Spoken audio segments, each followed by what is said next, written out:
Brace yourselves, Detroit. As the sun begins to set, two of Woodward Sports' brightest young stars will be taking the mic for a brand new show. Woodward Nights with Booner and Broder. The dog days in Detroit are over, and the boys are unleashed. Join in on the banter and hop on the bandwagon of the #1 night show on the internet. Tune in to the Woodward Sports YouTube channel every weeknight from 8 to 10 p.m. Woodward Nights with Booner and Broder.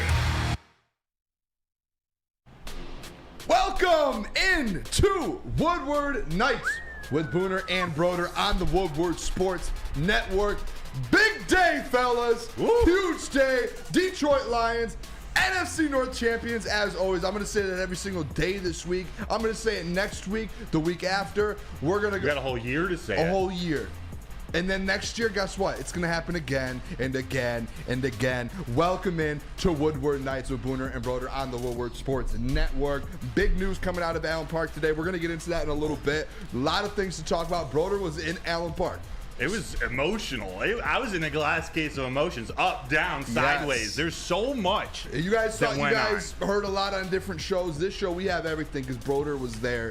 He was talking to people. He spoke with James Houston, spoke with all of these guys, Dan Campbell today, and we've got it all for you here today for this show. So we've got a packed show. My name's Booner, as always, the Booner Path. We're all on it. You guys know. We've got Broder, Matthew Broder, Detroit Lions beat reporter for the Woodward Sports Network. With me, as always, KG, the real KG. Anything is possible. How are you feeling today? I'm good. Can't complain. Just ready for this game on Saturday, man. The Lions gonna kick some Cowboy ass. So. I was thinking about that today. I was like, we're 2 days away. Like, it's right there. Yeah. I cannot wait. And we've got Nick in the sound booth. Back-to-back shows. Nick. I like that energy, KG. Long live Cowgirls, but not on Saturday. Let's get it. Let's have a night here tonight. Running that back-to-back. Let's go. Let's rock Hey, shout out, what is it? The cheerleaders, the Cowboys cheerleaders. We get to see them on Saturday. Can't wait for that, man. You know, I'm excited for that. That, like, you're talking the actual cheerleaders, not the Cowgirls as the Cowboys. Yeah, no, the actual cheerleaders. Okay, yeah. Cool. Uh-huh. That's the cool thing about going along the Booner Path is, like, as we're going, we to visit Dallas. You get to see some beautiful cheerleaders. You get to see the Cowgirls on the football field, all of that. Could you, and I know we just won the NFC North, so maybe this is a little premature. Can we start saying that the Cowboys cheerleaders are the most successful, like, unit at AT&T Stadium in the last 30 years? Like, that's a great most successful Broder. Jerry Jones. Can we do entity? a poll for that? Entity? Can we do who's been more successful at AT&T Stadium, the Cowboy cheerleaders or the actual Dallas Cowboys? That's going in there. Cheerleaders are known around the world. I would love to see that poll. What happens with that? We'll see. Booner don't miss it. The Cowgirls don't either. So. No, yeah, they what?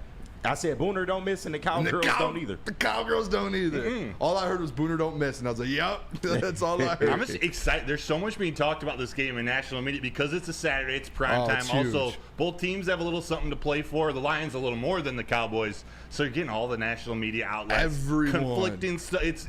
Everyone is talking about this game. Yeah, like I think it might be the biggest game of the weekend because of like the implications. Dallas has lost 2 straight. Lions are back on track. Just won the NFC North. I've seen both things. We're gonna talk to, and actually, I don't know. We're gonna get into the Dallas Cowboys game.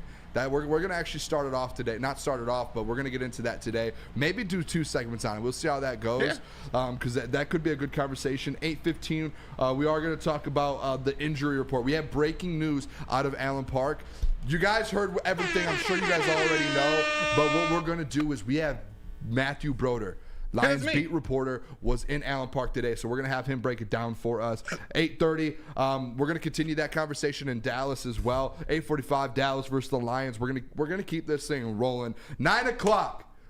I've got a Booner question for the people here. It may or may not have to do with the MVP conversation, but I have a question for the whole room. You might know, and I already talked to you about it a little bit. 9 o'clock, we're doing that. 9:15, we're talking about this 49ers. KG brought up a good point yesterday. Is the 49ers, are they unbeatable, or are they back on the same playing field with everyone else in the NFC? That's 9:15. 9:30, we're going to do a little Michigan-Alabama preview, and then 9:40, I as well have another question for you guys about Amon-Ra St. Brown. I love that, man. St. Brown, which is confirmed my friend now. Me and him.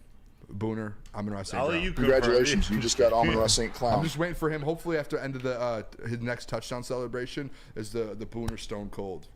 That would be epic. No way. Imagine I that. could see it though. He always plants his TD Should I reach out and could should I big throw a time message? see those. Let it happen naturally.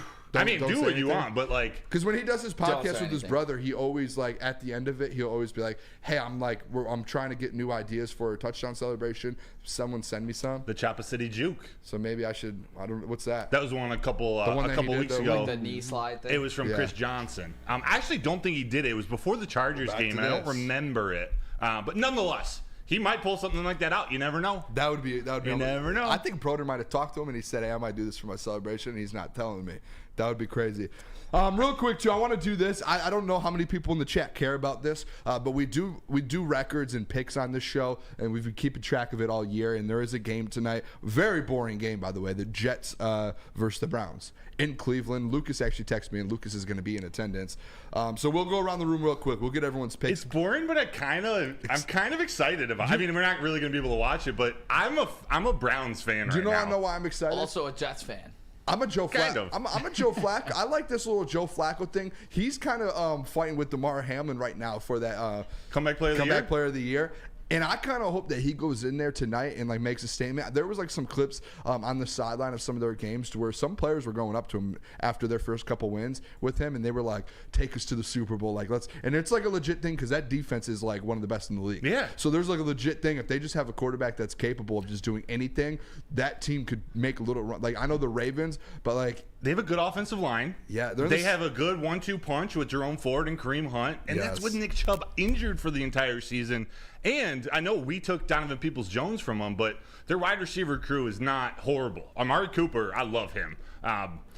Who else do they got? I don't even know, but they got they don't have the type of offense that the Lions do. Yeah. But they're built in a Their somewhat defense is similar. top 5 and their offense is low. It's like the opposite of the Lions, to be honest. Yeah, but when you have a strong offensive line, whoever is at quarterback or running back, that helps bolster that offense so much more. It does. All right, let's go around the room just real quick here. We'll get these picks and then we'll kind of get into things here. I'm going to pick the Browns. I don't really trust the Jets.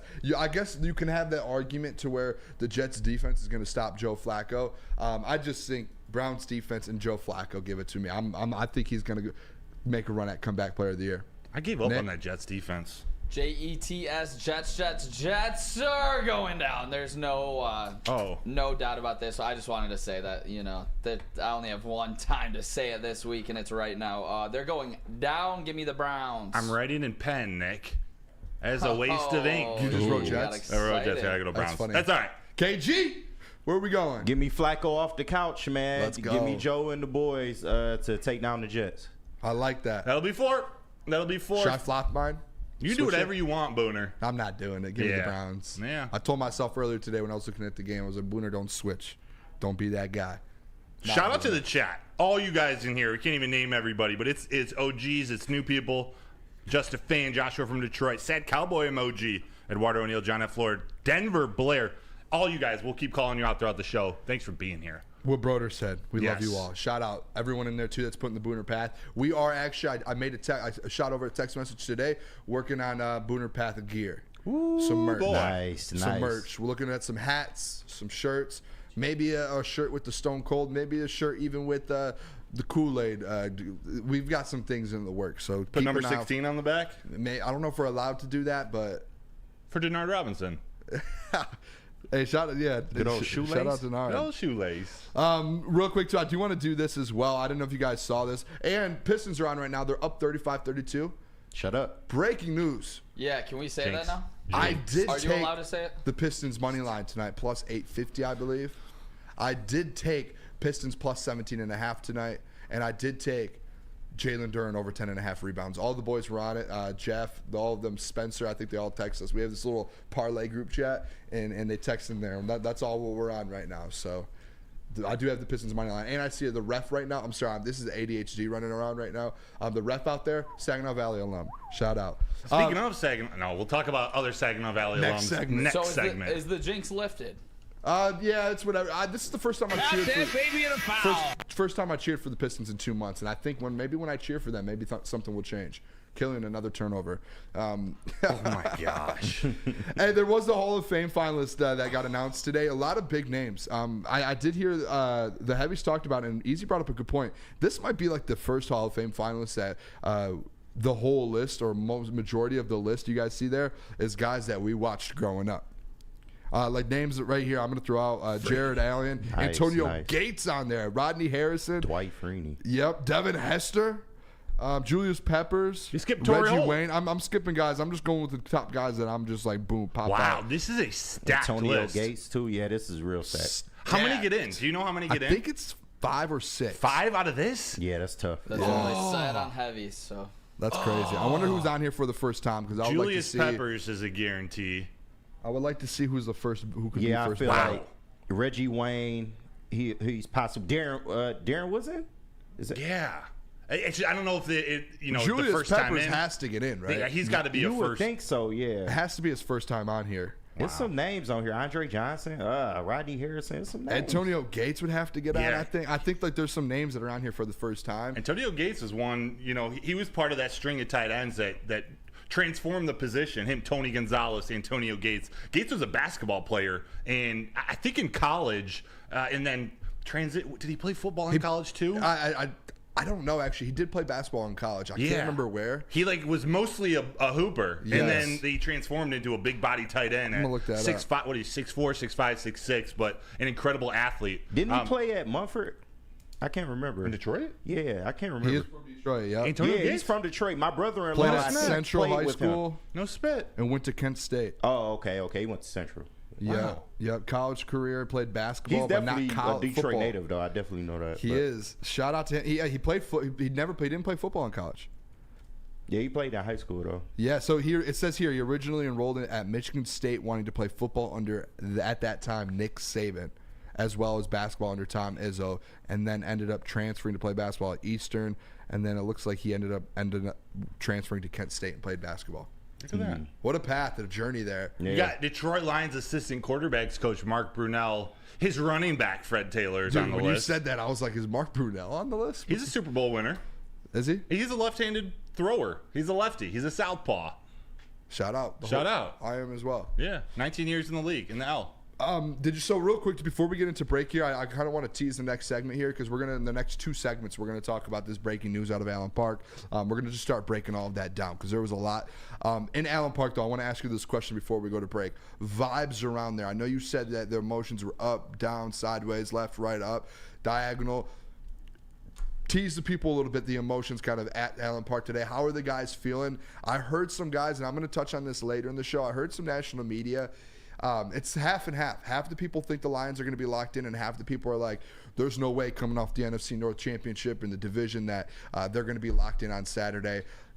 They're so locked in. I feel like in Allen Park, if you're around there, which you are, I feel like that vibe is like, they don't even remember they probably just won the division. They probably forgot about that 3 days ago. There was no talk of NFC North championships, no questions asked, no responses, no chatter in the locker room.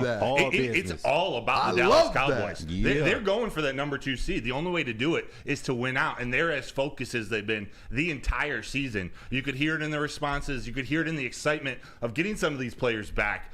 It's one of those. It's a really important time in the season for the Lions to go get what they want. They crossed off one part of their checklist. They got that NFC North championship. I like but that. That's not their end goal. They have bigger aspirations, not just in the entirety of the season, but to go get in the playoffs at the highest seed possible. And again, we have no idea what's going to happen with the 49ers, so we know they can control their own destiny. They win out, they get the 2 seed. If they win out and the 49ers lose, that's home field advantage for the entirety of the playoffs, including a bye, which, with all these players coming back, could all use huge. Everyone could use a week off. An extra week. That could be actually really big, especially if some of those guys get a chance to play next week. That could be insane. All right, Broder, we're going to go to break. You teased it a little bit. When we come back, a little Lions breaking news, and Broder was there in person to talk to some of these guys. So real quick, Woodward and Maine, let me tell you about it. It will be changed. It's not Sunday this week. It is Saturday. This Saturday from 8 to 9 a.m. That is our Lions Insiders show. Make sure you guys tune into that. That's Gabrielle D. Phillips, Matt Broder, and Detroit legend Terry Foster. Not Sunday. Again, that is this Saturday, 8 to 9 a.m. Make sure you guys tune in for all the insider information you need before the game on the Woodward Sports YouTube network. And after you check that out, Big make sure you Boy! hit Big Boy. Wintertime in Detroit is always better with comfort foods from Big Boy. Try the veal parmesan or the new Southern Comfort chicken bowl. How about breakfast? The tough potato pancakes are back. The classic lumberjack or Santa Fe garden. Also, new apple pie hotcakes that are too good to miss. Top it all off with the new gingerbread shake for dessert. Stop by our local Big Boy today. Have you ever wondered where all the finest restaurants get their steaks? It's Fairway Packing Company, providing Michigan restaurants, hotels, and casinos with prime beef for over 60 years. But now you can buy these cuts of meat for yourself at the Steak Shop by Fairway Packing Company. Prime porterhouse, A5 Japanese New York strip steak, dry aged Wagyu beef tomahawk.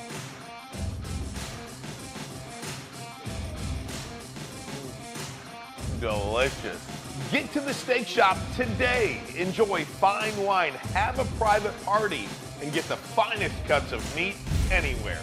The Steak Shop on Mack Avenue in Grosse Pointe Woods, or order online, fairwaypacking.com.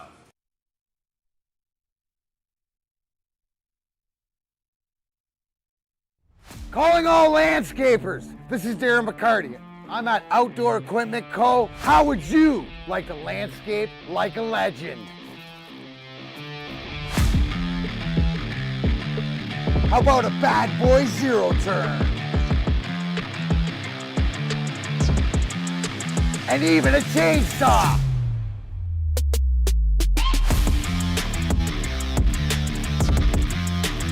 And even a weed whipper.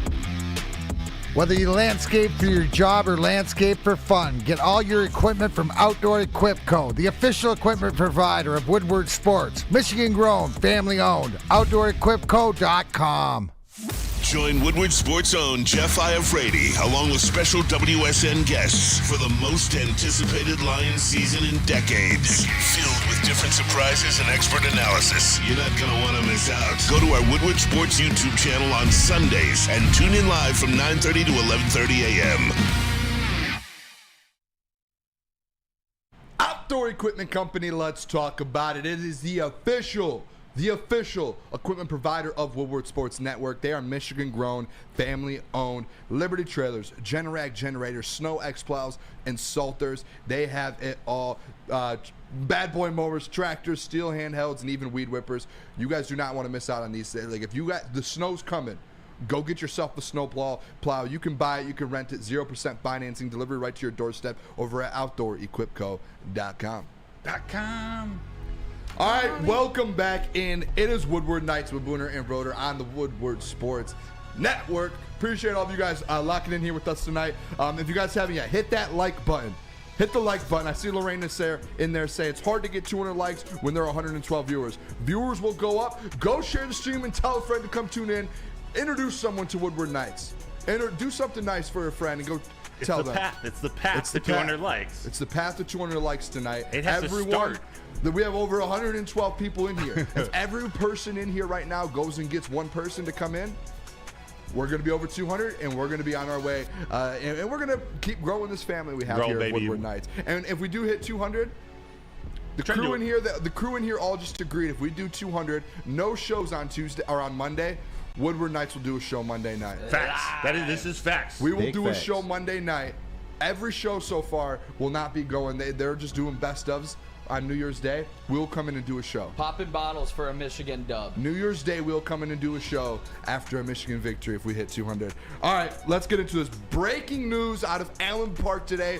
Big time news out of Allen Park, Broder. Yesterday, actually, the craziest thing is yesterday, I literally asked you on the show, said, what is going on with James Houston? We haven't heard anything. No one has even thought, I felt like, of asking questions about James Houston. And you said, you didn't say it, but you said, I'm not going to say it, but everyone asked the same types of questions. No one's asking those out there questions. And if someone would have asked earlier this week about James Houston, I think Dan would have been like, yep, he's coming back this week. He did tease it earlier in the week I do remember he teased a little bit. But it was a tease. Today it was official. It was official. And he has officially been activated. Right when we were headed out to practice, the head of Lions PR walks by. It's guys, James Houston's back at practice today. And we were all like, let's go. We were looking for his number 41 jersey. Wasn't wearing the number 41, but we found him. We saw him out there. We got to talk to him in the locker room. We do have a video of him on the practice field. KG, we'll keep talking if you want to just throw that up. It's just a short one. Yeah, keep us unmuted.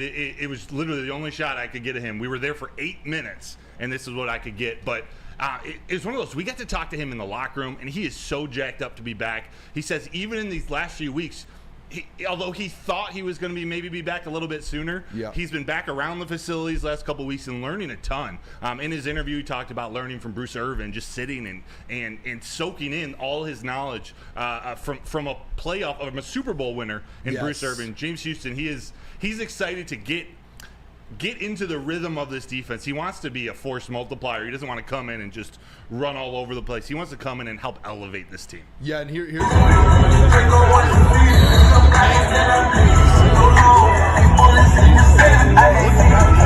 so I went and watched his interview. There was a lot of interesting things. Like you said, it was looking lean. Very interesting point that he even said. I should have clipped it and brought it in, but I did not. We do have another part of his interview from Broder, actually.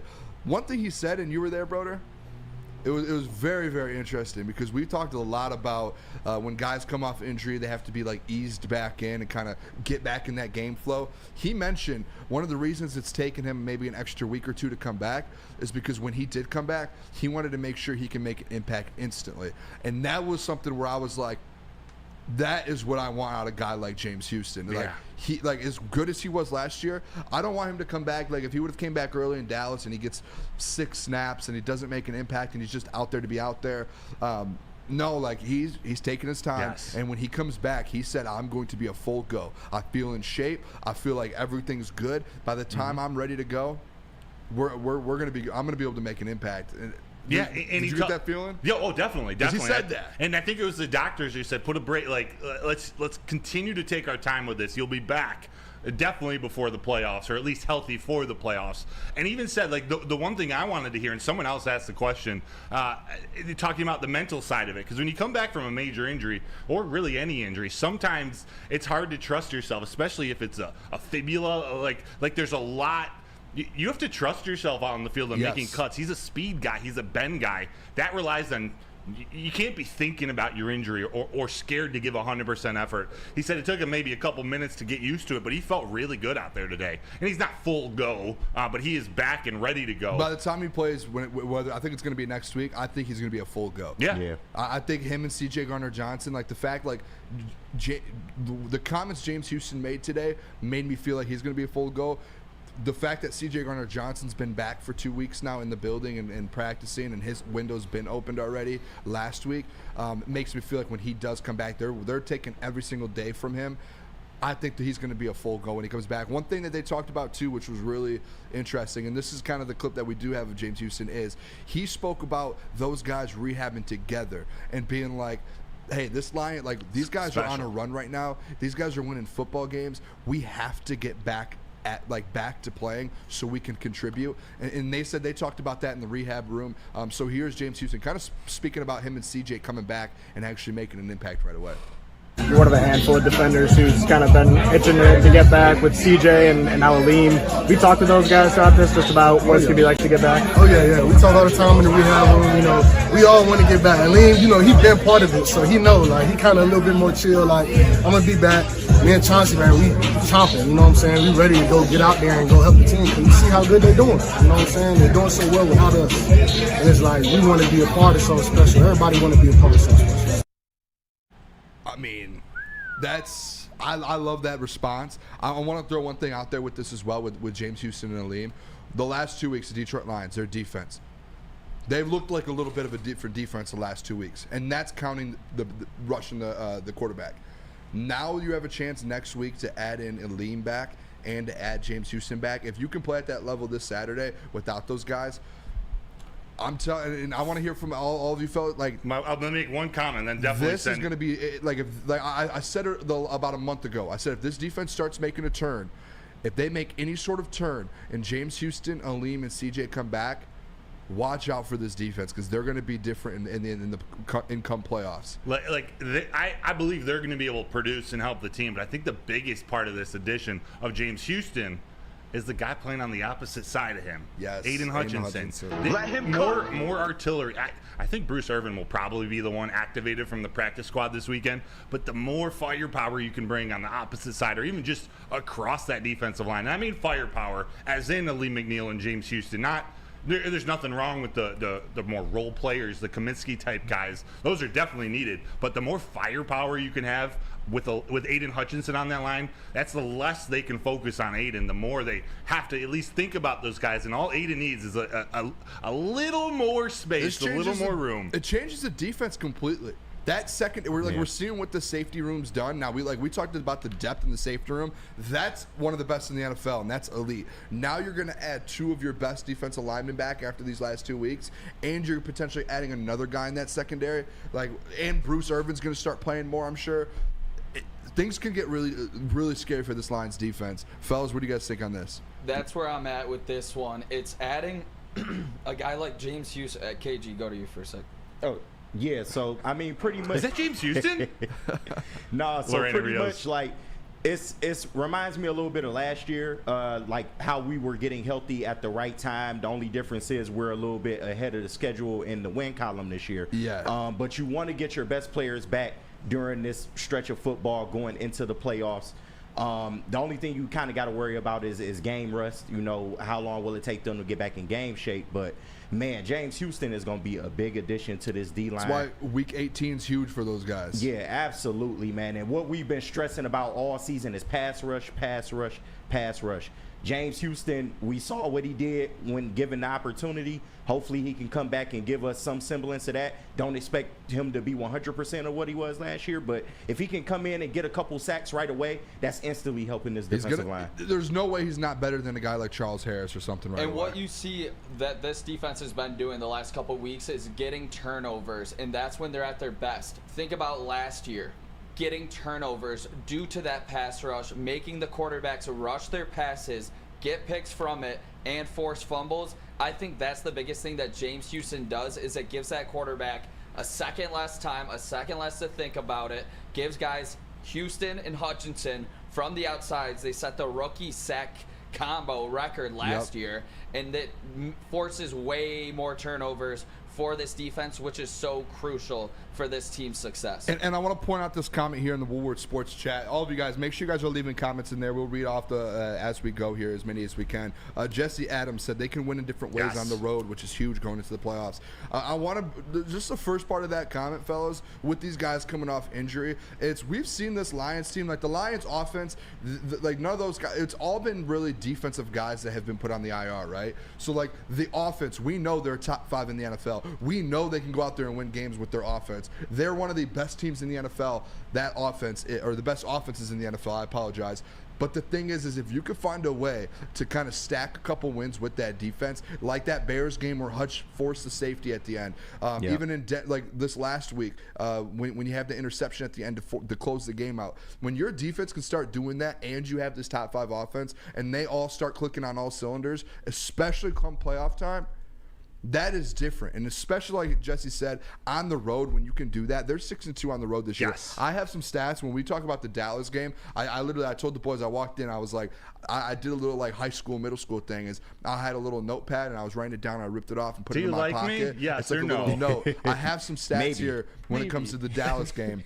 And I think, fellas, when it comes to the playoffs, if the fact they can perform on the road and that defense has been stepping up in certain spots, that changes a lot. The defense is really my only concern, and they're getting how like there are things that are happening, and we got to talk about Cam Sutton in a second. But things are happening to bring renewed energy to a defense that's playing well the last 2 games. But they can win on the road, they can win at home, they can win through the air, they can win through the run game. They just need to prove to me can that defense win you a 17-14 game? I don't know if they'll need it, but like, can they withhold another team?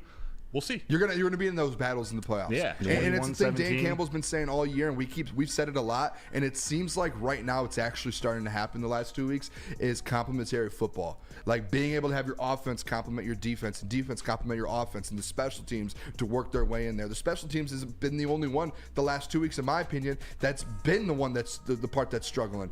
So that's like a positive, I think. And now once you start adding guys off the IR and guys start getting healthy, and you maybe can sit guys in week 18 if they need it, or you potentially could get the first overall seed, things start to change a lot, man. And I think I'm pumped for it. When we come back, we'll show you the full injury report. There is some more breaking news coming out of Allen Park as well when it comes to this defense. That is it scares me.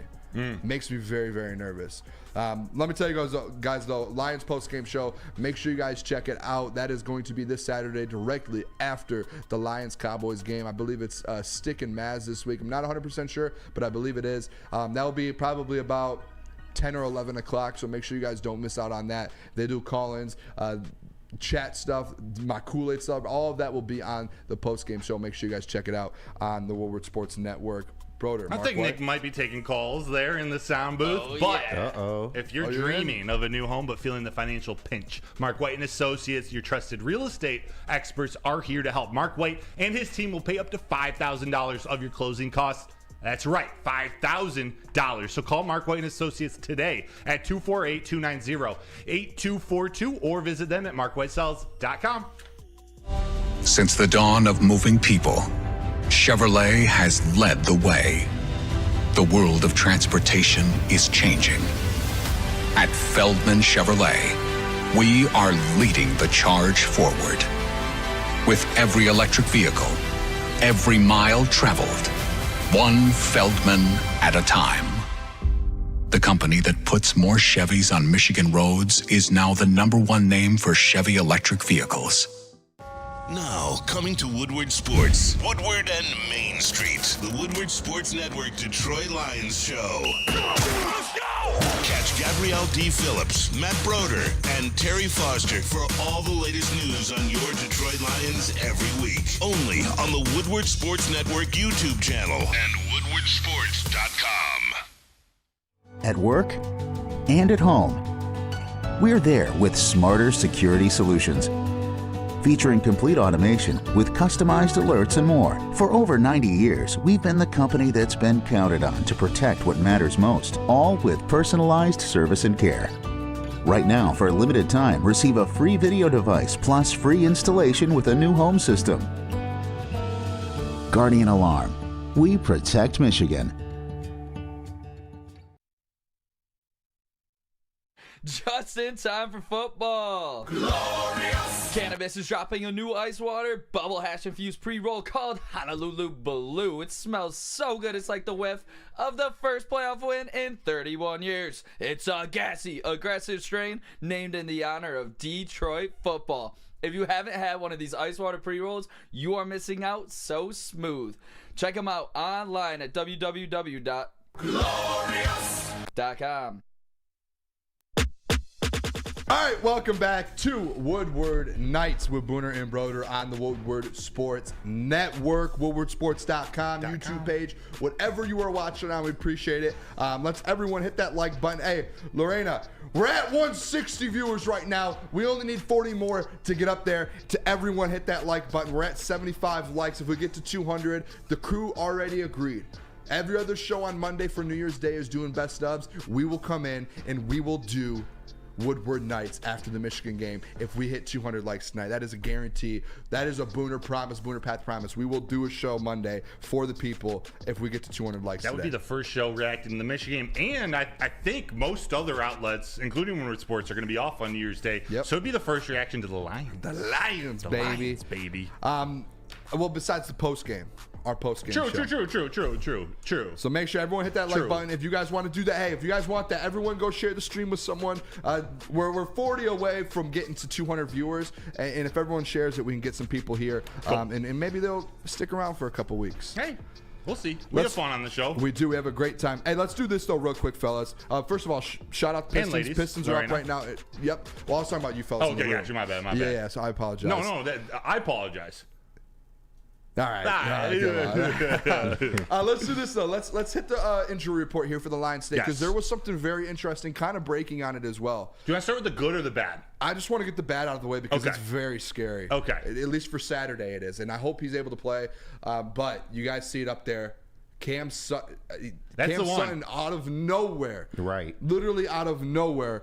All of a sudden is no practice today, and his game status is questionable. Why do Lions always seem to get these Friday, Saturday injuries? Like I these don't in-practice injuries. Yeah. It's been an issue all year. I don't know if it's like they go too hard, but Dan, one thing about people love about Dan is he does go hard in practice. Mm-hmm. Well, they've toned it down in the last couple of weeks, and that's directly toe injury though. Directly from one of the players. They are still focused and aren't like totally taking it easy, but they're monitoring bodies and making sure that people don't overextend. But remember when I was telling you we had 8 minutes at this practice, we were focused on James Houston.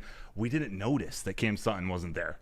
Like, I don't think anybody noticed until this came out. Like, where was Cam Sutton at practice? So he's got a toe injury. He's questionable. Yeah, he's a gamer, and it takes a lot for him to miss a game. That's just the type of person he is. So he is questionable. I think it'd be difficult. If he could play, he'll play against Dallas. But nonetheless. What I hope it is, and to be honest, it's not like a Frank Ragnow situation because Frank has had this injury. This is something completely different because it's out of nowhere. The toe came, like he was full practice, not even listed the last 2 days, and then all of a sudden he's on the practice injury report, no practice. He wasn't there. So it is interesting, and they don't practice tomorrow, so you're not going to get a report. Maybe when there will be a day report that comes out saying again if there's adjustments with the game status. But I don't know. It scares me too because CD Lamb, and that's like a huge matchup that you can't have like a Jerry Jacobs or Kendall Vildor. Like you need Cam Sutton in my opinion. And the other two, we'll go to Nick right after this.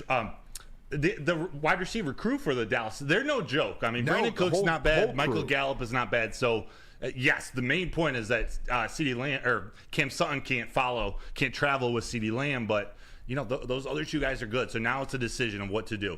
What's up, Nick? That's exactly where I was going to go to. That was the biggest question mark. What does it mean for this defense, and who do you guys expect to be able to fill in? Because Sutton's been that lockdown corner for us all year. In the biggest spots, he's always showed up. Who can step up for this team? We are so depleted at corner. You know what could actually happen, and this might be one of those situations where, like, obviously Jerry's going to get a lot of reps because he's back. Kendall Vildor will. The fact they cut or not cut but waived Chase Lucas, that's kind of a question to me. That was a puzzling. And we'll get into that in just a second there with him and Trevor Nowatzki.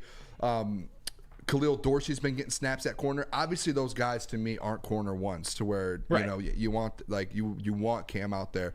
But maybe a guy like Brian Branch, Ife Melifonwu, those guys kind of not. I'm not saying play corner, but AG has different schemes to say, hey, let's get this guy over top CD. Let's get him over here helping out with CD. Let's get him over here helping out with Gallup. These different guys because of that. Because you do have to. If Cam Sutton is out, that's your number one corner and by a mile. It's not even close. So that is a huge. When I saw that come through today, I was shocked, and I was my heart dropped a little because that is one position, and we all know that you can't. Like we already are very thin at corner.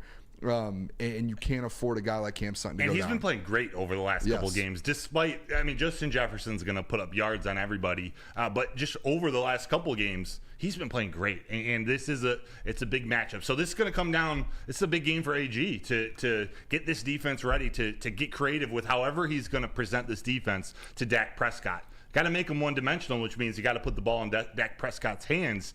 He's in the MVP race, and he has been doing some things. So it's no easy feat. And two, he is just questionable. So basically, we're speculating here. Yeah, and what it comes down to is luckily he's not doubtful or anything. Because usually a guy pops up on an injury report like that in the middle of practice in the week. We saw earlier in the year, I think it was Jonah Jackson at one point. A lot of the guys on the offensive line had some groin stuff or thigh stuff that happened, and they popped up and they ended up not playing that week. At least for him, he's questionable. If we haven't really heard much about it, I'm guessing it's better than we think, and there's a chance he does play. And you just haven't heard anything. You want to take the speculation one step farther. The fact that they released waived a cornerback in Chase Lucas, there's depth that's already on your active roster versus, and they would have known that by the time they waived Chase Lucas. So maybe they're a little more optimistic than we're talking about. I'm interested. I'm very I hope tomorrow because typically when we have a Sunday game on Saturday they put out another report if things change. I'm interested to see if they do that tomorrow. I'm guessing they won't, but if they do, I'm interested to see if he gets upgraded to go time. He's ready to go. I'm interested Saturday. I want to know 90. I'm ready for that 6:30 time when the 90 minutes before the game comes because we'll be doing the pregame and I just want to see Cam Sons active. Yeah, that's huge. Great news though. That's huge. Great news, fellas. Fantastic. Taylor Decker. He is a full go. He is back. Taylor Decker, no issues now. He is back. What did we say on the show yesterday, fellas? We said it felt like one of those Frank Ragnow things where he needs a rest day, short week. He's been beat up for a month now. Taylor's been going through it, man, and he deserves it. He's one of those vets that kind of needs some rest. So he ended up getting that yesterday. So we did talk about it. We were a little worried, no pride, what's going on? But fortunately, he's back, and it's huge. We're going up against Micah Parsons, and this Dallas defense is no joke. So having Taylor Decker is huge. Don't forget the stat, fellas. Stat 6-0 with the full offensive line healthy. That's facts. And guess what? As of right now, which there's no more practice into the game. The full offensive line will be playing on Saturday night. Doesn't matter if you have one ass cheek and 3 toes. I will beat your ass. And that's with Graham. I'm talking about with Graham Glasgow. So Graham Glasgow, Michigan's playing on Monday too. Graham, this is a big weekend for Graham. It is. And Aiden. Real quick, did I put a PFF graphic in there, KG, about the? You sure did. Look at this, guys, because while we're talking about Taylor and this offensive line, check this out. The highest graded center per PFF, Frank Ragnow, and then at the bottom there, the highest graded offensive lineman out of every offensive lineman in the NFL is yours truly, Graham Glasgow, man. He's deserving of that contract coming forward or moving forward. I think he's going to be here next year. I think Graham will. He might be outpricing himself right now, but he's at a point of his career though. I don't think the money is anything with him. I think he's just out I want to be where I'm comfortable and I want to be where I can win. Straight up right now. Would you rather have Graham Glasgow, Jonah Jackson? Who would you rather see Jackson. Yeah, without a doubt, Jonah Jackson. But for the we're not talking contract or just player, non-con. Jonah Jackson right now. Yeah. Who would you rather have as a player? Jonah Jackson. But if we're talking contract, Jonah Jackson's going to get re-signed. I think the Lions re-signed him. What's going to happen is Big V's out. Yeah. Big V will not be here next year. Graham, if you get Graham at a discounted price, which he's best friends with Taylor Decker. He's been in Detroit. He's in Detroit. He went to Michigan. He's towards the second half of part of his career. I don't see why he wouldn't be like, hey, let's we'll come together on a deal here. I also don't want to. We all just said Jonah Jackson, but Graham Glasgow and his versatility has been as important as anything. I know some of the games when our offensive line wasn't healthy, that's when there were struggles, but having him there, it could have been way worse. Versatility and durability. And Steve Wild says Jackson has been the worst offensive lineman. I wouldn't say that, to be honest. I don't think he has been. I just think he's just never talked about. That's a good thing. And that's a very good thing. He's just never talked about. He is very solid.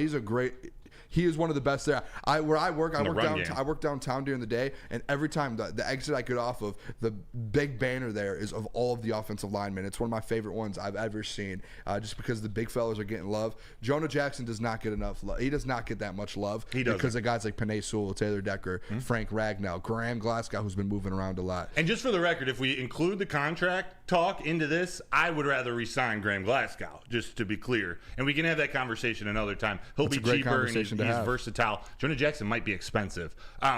Two things. One thing real quick to slide away. You see, it's a great question. I'm going by the chat, so I trust you guys. Riley Patterson just missed an extra point for the Browns.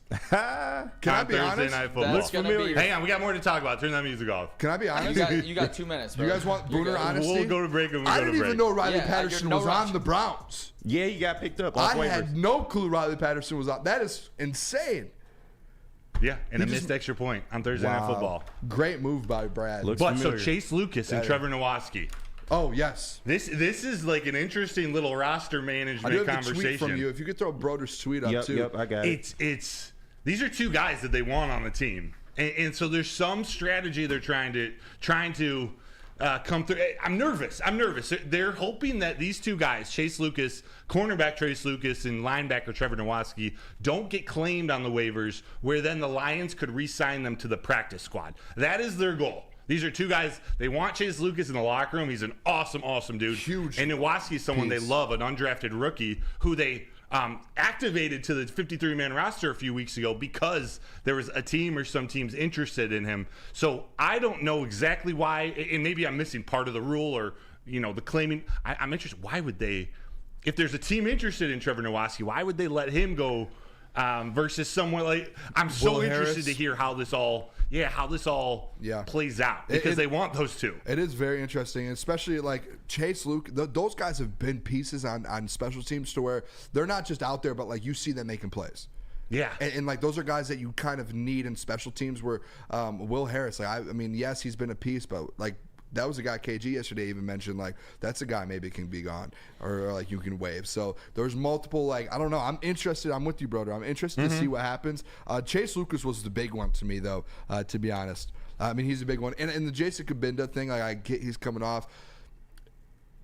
Can we talk about him and Rodrigo? Rodrigo's been pretty solid at fullback. And Kabinda, like, Kabinda's dropped some passes.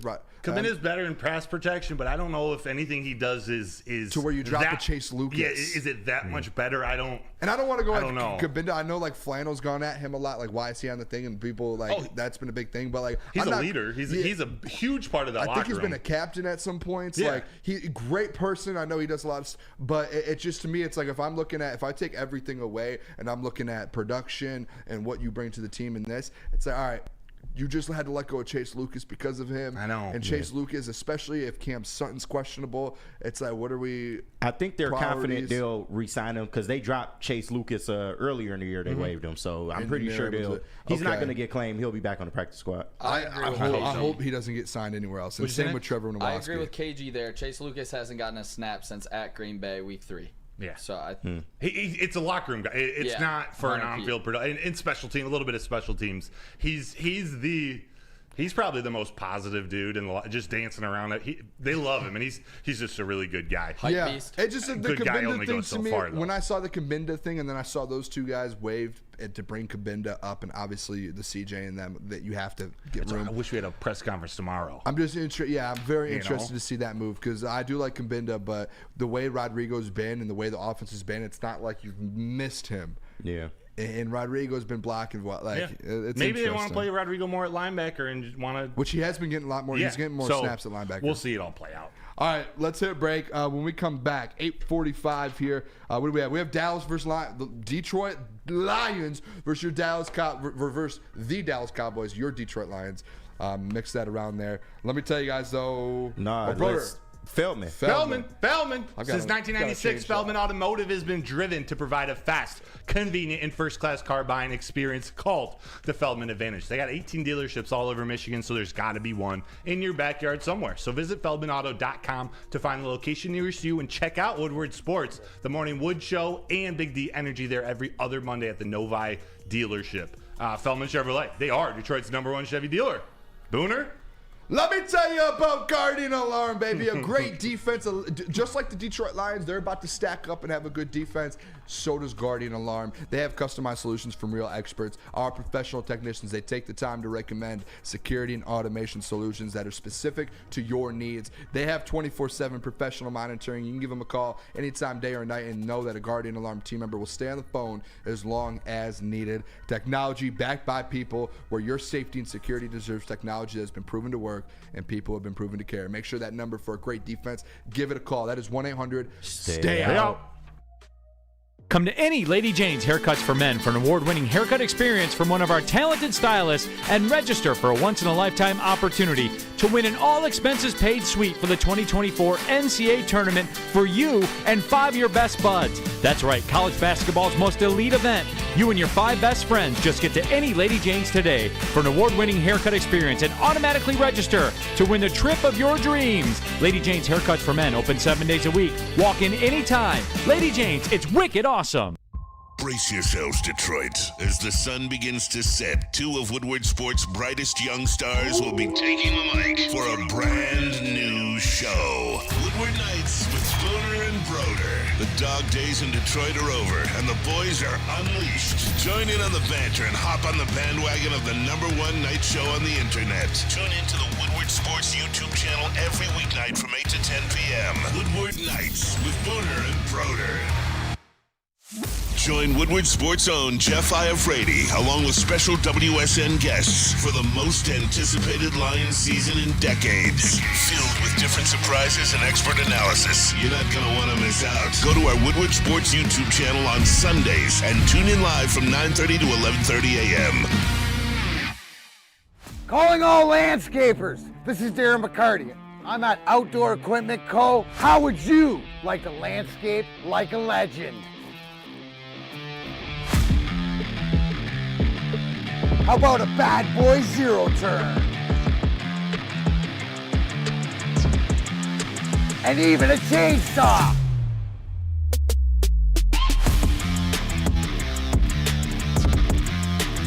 And even a weed whipper.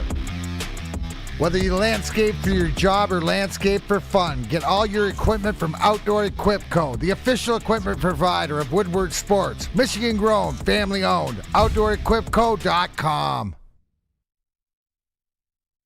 For over 60 years, Fairway Packing Company has provided Michigan's finest restaurants, hotels, and casinos with beef. So much beef. Prime beef, Wagyu beef, dry-aged beef, every kind of beef you could ask for. Experience the Fairway difference for yourself today. Just stop by their steak shop in Grosse Pointe Woods for grab-and-go steaks, or order those steaks online at fairwaypacking.com.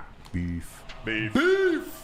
Beef. Welcome back, Woodward Nights with Booner and Broder on the Woodward Sports Network, woodwardsports.com, the YouTube, whatever you're watching it on. If you guys are on YouTube, hit that like button for us again. If you guys see it, the post there, if we hit 200 likes, the boys here, we have agreed to do a New Year's Day show, Woodward Nights edition after the Michigan game. We agreed for it, and we will do it if we get to 200 likes tonight. I know we're only at 157 viewers. Everyone go tell someone to tune in. We will hit it tonight. You guys saw my post up there. Smash the like button for the boys. Let's hit 200. Smash it. For a Lions victory on Sunday or Saturday. And that is what we're talking about now, boys. We're getting into it. Detroit Lions versus Dallas Cowboys. Prime time. Monday Night Football edition, they're saying it is. Prime time in Dallas. Look at that. In Dallas, yes. Prime time in Dallas, man. Huge game for the Detroit Lions. Jimmy Johnson, Ring of Honor on Saturday night. Boo. Dallas, Dallas 7-0 at home so far this year. Won 15 straight home games. But the thing is, I think the big story is they've lost 2 straight games. Detroit Lions have won 2 straight games. And this is basically like a battle for the 2 seed. Yes. That's right now, that's what this is. It's a battle for the 2 seed. The winner of it may have kind of jumped. I think that if the Cowboys win, I think they tie with the Eagles. And then maybe they win the tie. I don't know how that works. Well, actually, I think feels like the battle for the 2 seed. Someone in the chat, correct me if I'm wrong. I think the Cowboys are pretty much locked into the 5th seed. Like, I think the Eagles, maybe unless they lose both or something. It's the winner of that division. And I think they still have a chance to win their division. They might, and I might be wrong on this, but I might be wrong. So, actually, I don't want to. So, what they need to do is they need the Eagles to lose one, and the Cowboys need to win out. Okay. So they can't control. If the Eagles win out, they're the 5 seed. Yeah. Gotcha. No, they're the 3 seed. Yeah, so the Lions would be the 3 seed. Yes, even having beaten the Lions. Lions get the 3 seed. Dallas would get the 5 seed if the Eagles win their division and get the 2 seed. Yeah, it's wild. But even if the Eagles win out and the Lions win out, Lions get it. Yes, correct. So that's Lions would get the 2 seed. That is confirmed. I did hear a show the other day talking about it, and they were like, "Are we sure that if the Lions win out, they get the 2? Like, it is confirmed. If the Lions win out, they get the 2 seed. No ifs, ands, or buts. Like, they get the 2 seed because it goes conference record, and then it goes common opponents record. Conference record, if the Lions win out and the Eagles win out, they will have a tied conference record, so then it'll go to record versus common opponents, which the Detroit Lions would beat the Eagles with that. But let's get into this game here, because all day today while I was at work, every single national media outlet is talking about this football game come Saturday night. Everyone, it seems like it's half and half, but all of the sides that I'm hearing, and the only thing right now that the people who are like pushing this Dallas narrative, the only thing they really have right now in the Detroit Lions, and I just think it's so absurd, is that they're just saying, hey, they just won their division for the first time in 30 years. They're not going to be ready to play in 5 days later. They're not going to be able to do that. That's all the narrative I keep hearing about the Detroit Lions right now, Broder. And we already spoke about it a little bit, but in Allen Park, that is just not a thing. Yeah, the fact that, that's the narrative is a joke. Like if there's anything, Dan Campbell's going to have this team ready. If the only narrative was that they're a dominant team at home, I'm okay with people taking that narrative. But no, this Lions team is going to be ready. They will be ready. This isn't going to be a flop. I'm not saying, although I believe they're going to win and I think they're going to win, they're not going to lay an egg in this game. They're going to give the Dallas Cowboys everything they can ask for at home. Dallas Cowboys will have to win the game. They will have to beat the Lions. The Lions are not going to give them this game, is what I'm trying to say. And I said this too. The other day, I guaranteed a Detroit Lions win in Dallas at AT&T Stadium at Jerry's World. And guess what? And we want to talk about this whole 15-game winning streak at home, whenever it is. The Detroit Lions last season, at the end of the year, had nothing to play for, went into Lambeau Field and beat the Green Bay Packers to keep them outside of the playoffs. Knocked them out. Thank you, Booner. To start the season, the Detroit Lions went into Kansas City at Arrowhead on their ring night. On ring night, they hung a banner up, and they went in there and ended all of that and beat the Kansas City Chiefs. Talk to him, Boom. Now the Detroit Lions have a chance to go into Jerry's World and beat the Dallas Cowboys on the Jimmy Johnson night, end the 15-game home streak, and go and make a statement in the NFL that the Detroit Lions are here. Every single time that Dan Campbell's team had to respond and had something to play for, they have showed up the last 2 years. They will show up this Saturday, and they will beat the Dallas Cowboys. And I'm telling you what, fellas, that is like the national media, if they don't want to talk about that and all they want to talk about is Jimmy Johnson, all they want to talk about is his 15-game home streak, all they want to talk about is Dak Prescott MVP, all they want to talk about is this defense, they should start talking about this Detroit Lions team and talking about Jared Goff and talking about Ben Johnson and Amon-Ra St. Brown and Jahmyr Gibbs, and this defense is turning things around. And the Kansas City game when they went in there and disrupted things, and Green Bay last year when they disrupted things. And every single time that they have a chance to disrupt things, they have done it and they have stepped up. Dan Campbell has his teams ready.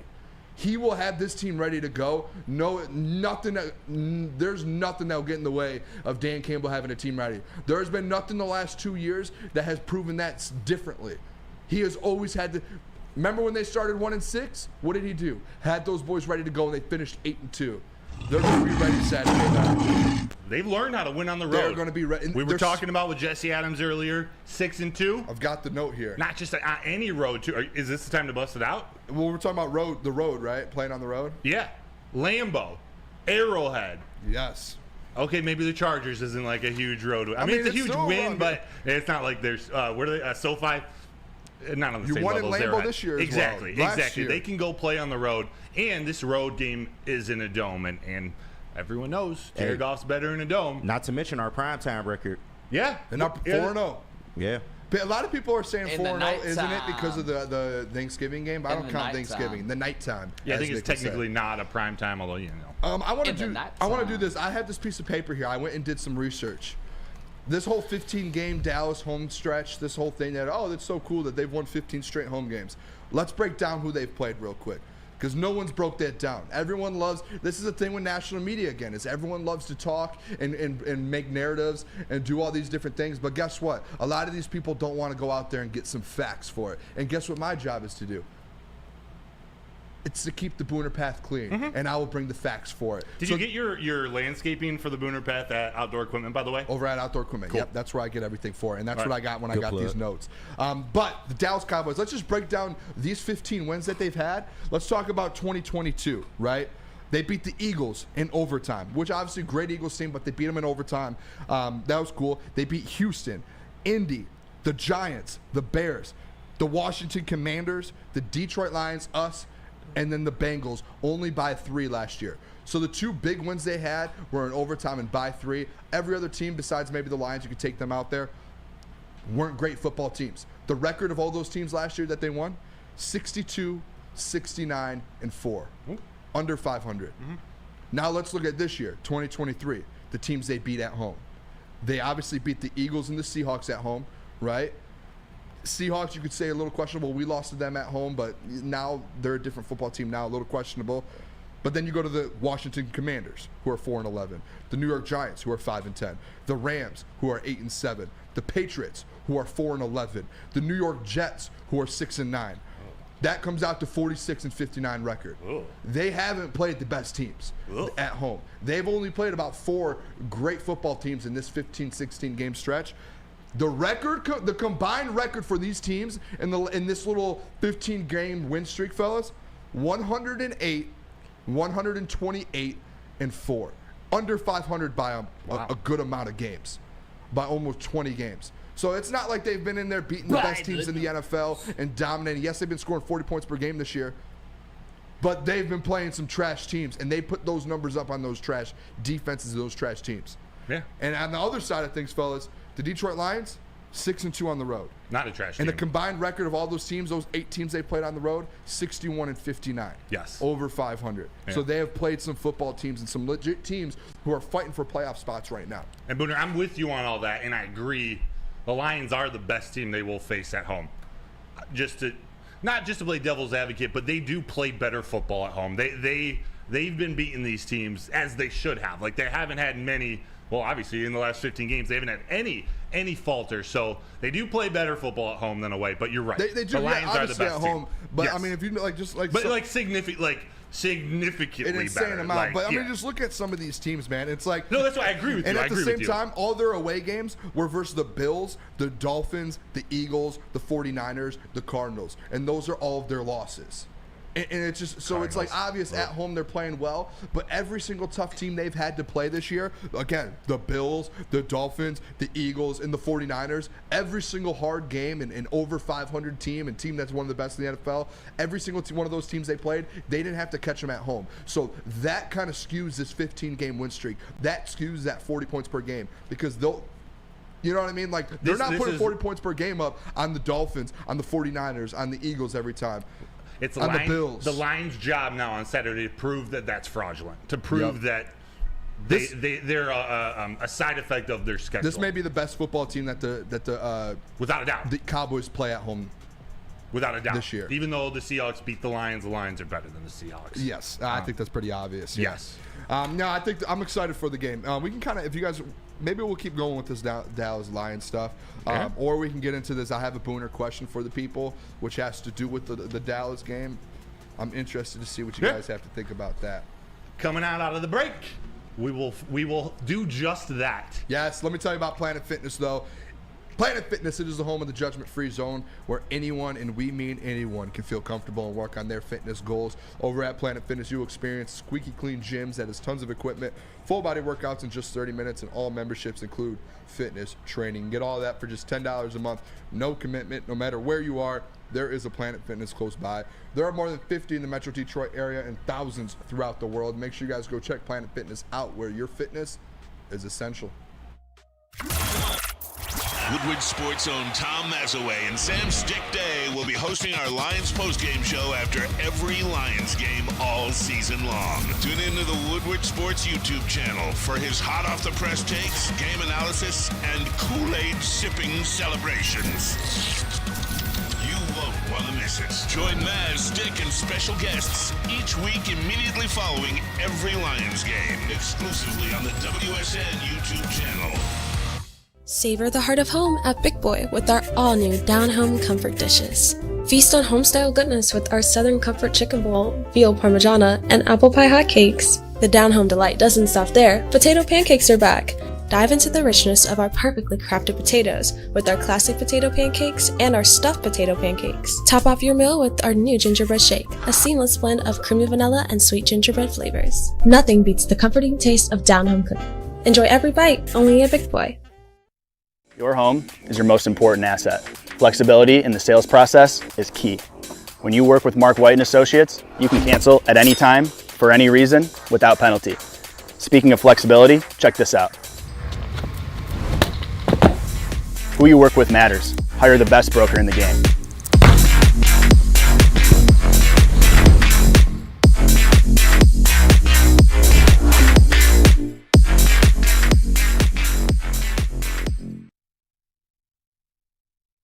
Give your pet the best. Premier Pet Supplies, hands down, Michigan's best pet store. They got the same prices and all the convenience of online and big box retailers, but they got one major difference. They're family and locally owned and operated for over 30 years. They got over 60 brands of foods with nutrition experts to help you. That's amazing. Same day, local curbside and home delivery, Premier Pet Supply. Give your pet the best, www.premierpetsupply.com.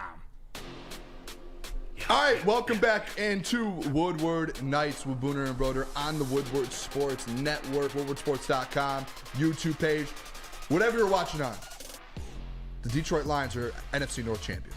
NFC North champs? Just want to throw that out there. First time in 30 years. Haven't said it enough today. Wanted to throw that out there. We're going to, and right now the Pistons are kind of falling apart. They were up by like 20, and now it's about a 5-point game or a 4-point game. So things are starting to fall off a little bit here. You're turning Ben Wallace around on the desk. Yes, we need to change. You need to change something up. Everyone change something. Everyone change something. I just changed something. I'm not doing my hat or anything. Remember the rally hats from Little League? Remember how you would turn them upside down, you turn them inside out? I don't know if you remember my Little League story. I played one day and quit. Why would you do Remember I slid short to home?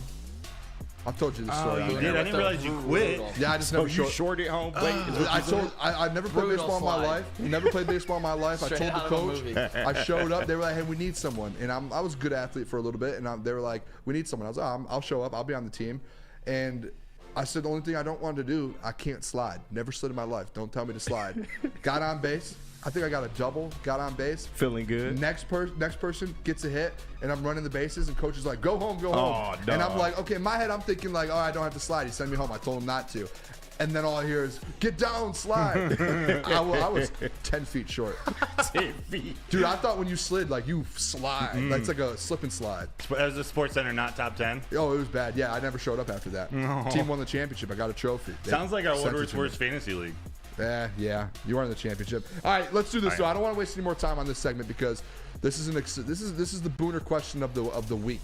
I think instigator. This isn't an instigator. This is a Jared Goff question from Booner, and I think this is actually a fair question because when you start looking at stats, you start looking at the numbers that Jared Goff's been putting up, and the only knock on Jared Goff this year. Around the room, real quick. What's been the only knock? The one thing that he's been bad at? Ducks, and with that comes what? Turnovers. Oh, yeah, for the couple games there, yeah. Yes, and I have some stats and things. The Booner question of the day is, if Jared Goff goes off on Saturday, let's say 300 yards, 2 or 3 touchdowns, wins by multiple touchdowns, dominates the Dallas Cowboys on the road, and it's behind Jared Goff, does Jared Goff's name start to creep in this final week into the MVP conversation? He goes out there, beats one of the MVP guys right now, and Dak Prescott. He puts the numbers up. When you start looking at stats, the Brock Purdy's, the Tuas, the Lamars, all of that, Jared's stats are up there with all of them. He has an 11 or 12 win football team at the time, potentially could be 13. If they go out there and win, and he puts up some numbers, 300 yards and 3 touchdowns, does he get put in there? And a win. Yeah. Is that like, and I'm not saying he gets put into to win the MVP, but I'm saying like that little top 5, when you start looking at odds, right now Josh Allen's up there, Tua's up there. I think on Saturday, if that happens, because you still have Sunday and Monday to be played, does his odds start to kind of shift into that range with the Josh Allen, with the Tua, with the Christian McCaffrey? Because I personally, and I know like there's been all this controversy about it and people like joking about it and talking about the Ducks and this and that. When you really do break it down, I had this conversation yesterday and I kind of went off on it. The numbers are all there. And if you want to bring up turnovers, I don't have the chat up. I'll bring it up in a second and start reading some comments because I have these notes here that I want to read out. When you start looking at turnovers, let's look at the turnovers right now for the MVP quarterbacks. Lamar Jackson, a total of 13 turnovers. Brock Purdy, a total of 13 turnovers. Tua Tagovailoa, a total of 15 turnovers. Josh Allen, a total of 18. And Jared Goff, a total of 14 turnovers. Only one more turnover on the season, and that's fumbles and interceptions, than Lamar Jackson and Brock Purdy. And he has less than Tua, who's in this conversation as well. So that was where I'm like, okay, the only negative that he has had is he's turned the ball over a ton. Breaking it down, if you list all these MVP quarterbacks, Jared Goff is at the bottom of all of those guys. Yeah. So it's like the stats, he's all the way up there. He's at the top of all these guys with stats. He potentially could have 12, 13 wins on the season. and he's low on turnovers. He's at the bottom of the list on turnovers. I'll go around the room here, but am I crazy for thinking if he goes out there and puts up 300 yards and 3 touchdowns on Saturday and they beat the Dallas Cowboys and Dak Prescott, an MVP guy right now, that you don't start talking about putting him in that conversation? I think especially if Lamar has 2 bad games, Christian doesn't go off, and then you're sitting there, it's like, okay, this is a wide open race. Josh Allen maybe, Jared Goff, Tua, who do you go? And I think that's where you start having those conversations. Now, creeping in and winning it is 2 different things. I agree. I agree, because right now Lamar's a heavy favorite. Yeah. But I think creeping into where, say Lamar does have 2 games where he struggles, that's when you start going, all right, who can creep in and who can take over? A 13-win Lions team with those stats and probably the bottom turnovers, if Lamar turns it over and he passes Goff, like, I think we need to clarify in this room before anybody goes off. Is this winning creeps into win the MVP, or are we talking top 5 status? Where we're talking about he creeps into the conversation in the top 5. Yeah. To where it's like when you look at the odds, Jared Goff has a chance in week 18 to go off and other guys to not, and he can creep up to that spot and hop some of these guys. And you talked about it, and we're assuming that he throws for 3 tutties, 300 yards in a win. If he does that, he's playing Week 18 versus the Vikings because it's to seal the number 2 seed, potentially get a 1 seed if San Fran chokes to the Rams. So, with that being the case, you have a 13-4 record. You have, say, 32, 33 touchdowns in the air. I'm assuming no picks the rest of the way. No 10 turnovers. Interceptions. He already has those 2 rushing, so he would total out at about 34 touchdowns.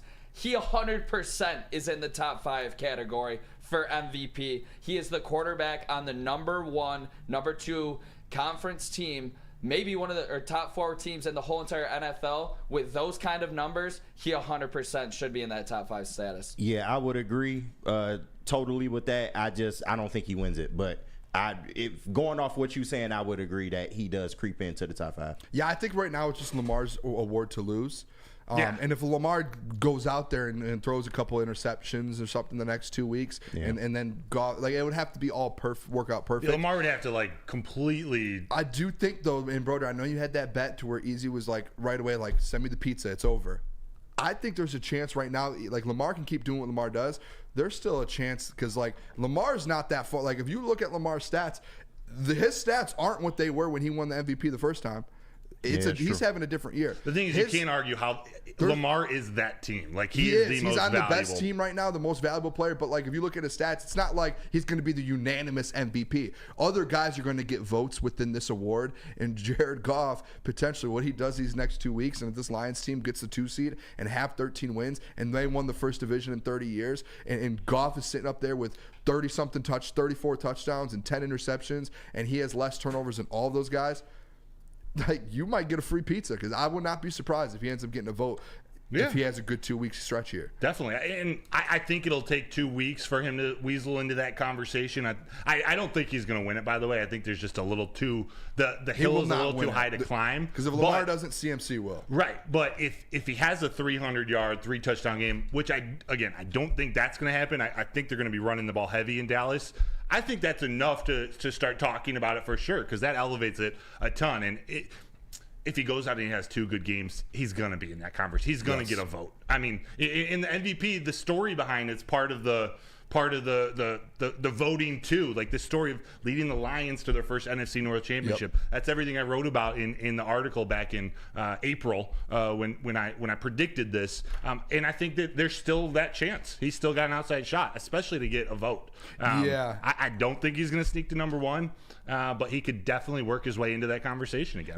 If he goes out there and puts numbers up, and then there is this narrative too, and I don't want to get into it because I know the whole you and Easy. I don't want to get into that, but they were talking about Goff on the heavies today, and the sly comments about him having people around him, and then the pieces around him, and this and that. He threw there was a comment made he threw 5 touchdowns, but go look at the schemes. Those guys were wide open. It's yes, welcome to being a quarterback and having to lead a team and do the right thing. Do you expect him just not to throw the ball to the wide open guy? No, he has to make those plays. You can't take what he's doing and the credit away from him because he has the offensive line, because he has the running backs, because of the receivers, because of the Ben Johnson. You can't take credit away from people, because if you start taking credit away from people for Jared Goff for that, start taking credit away from some of the people where Jared Goff's giving him the ball. It goes both ways on that. And you might be like, oh, well, he throws. No. You can't just pick and choose which guys to put out for credit. That's not how this world works. That's not how football works. That's not how basketball works. That's not how any sport works. Let him cook. If guys are out there putting numbers up, you can only see a guy in the NBA scoring 25 points a game and being like, well, he's got a great point guard to get him the ball. Oh, he's got a great coach to help get him open. No, he's out there still doing it, right? Like, he's out there still putting the numbers up. Jared Goff is still top 3 in passing yards. He's still number 2 in passing touchdowns. He's still under all those MVP candidates in turnovers. His completion percentage is still one of the tops in the NFL, top 5. Like, he's still putting numbers up. Yes, it might be because he has help, but he's still doing it. Like, you're not going to take away from LeBron getting assists because he's got players who are scoring the ball, that he passes the ball. Like, that's not how this world works, fellas. Like, that's not how this stuff works. It's the dumbest argument. It's dumb. Yes, he has a great OC. Yes, he has a great offensive line. He has the pieces. Welcome to being in the NFL. So did Stafford when he won a Super Bowl. Yep. Welcome. Tom Brady took less money, so he had the pieces around him, or he wouldn't be Tom Brady. Welcome to being in the greatest league in the world. Like, that's just how it works. Yeah, stud. All right, we had that conversation. I feel bad. I hate going off about Goff. No, I'm glad you coached. You were quality. That was the Booner question of the day, though. I was on my own in the sauna booth over here. I did watch that. You know, I was trying to give it to him. We need to have an intervention for some people. We're all good. It's all it's all fine and dandy. Let's go. Let's have a night. Yeah, and just a fan here. Before we do go to break, he said so do the other MVP candidates. Spot on. Yeah. Lamar Jackson has a great defense on the other side of the ball to help complement him. I'm not getting into it. Christian McCaffrey has a great offensive line. Trent Williams in front of him. Let's sell some stuff. Let me tell you about Hamlin Pub. It is Hamlin Pub. Have you ever wanted a bar where you are a regular? We have just the place for you. Head over to one of Hamlin Pub's 7 locations and experience where everyone is a regular. Whether you're enjoying half-off pizza on a Thursday or game day specials available during all Michigan sports and NFL games, Hamlin Pub, it is the place to be. Make sure you visit a location today and experience where your new favorite pub for all things sports is. Also, RIP to the same old Lions. Big thanks to Sheila, Brad, Dan for putting them to rest. And guess what else found the grave? The same old rock, paper, scissors. Jack Labrador has revolutionized that tired game with 2 new symbols and a franchise-changing 3-point play. Discover the action at jacklabrador.com now and find out why, once you go Jack, you never go back. Oh. It's dangerous. Woodward Sports' own Tom Mazaway and Sam Stick Day will be hosting our Lions postgame show after every Lions game all season long. Tune into the Woodward Sports YouTube channel for his hot-off-the-press takes, game analysis, and Kool-Aid sipping celebrations. You won't want to miss it. Join Maz, Stick, and special guests each week immediately following every Lions game, exclusively on the WSN YouTube channel.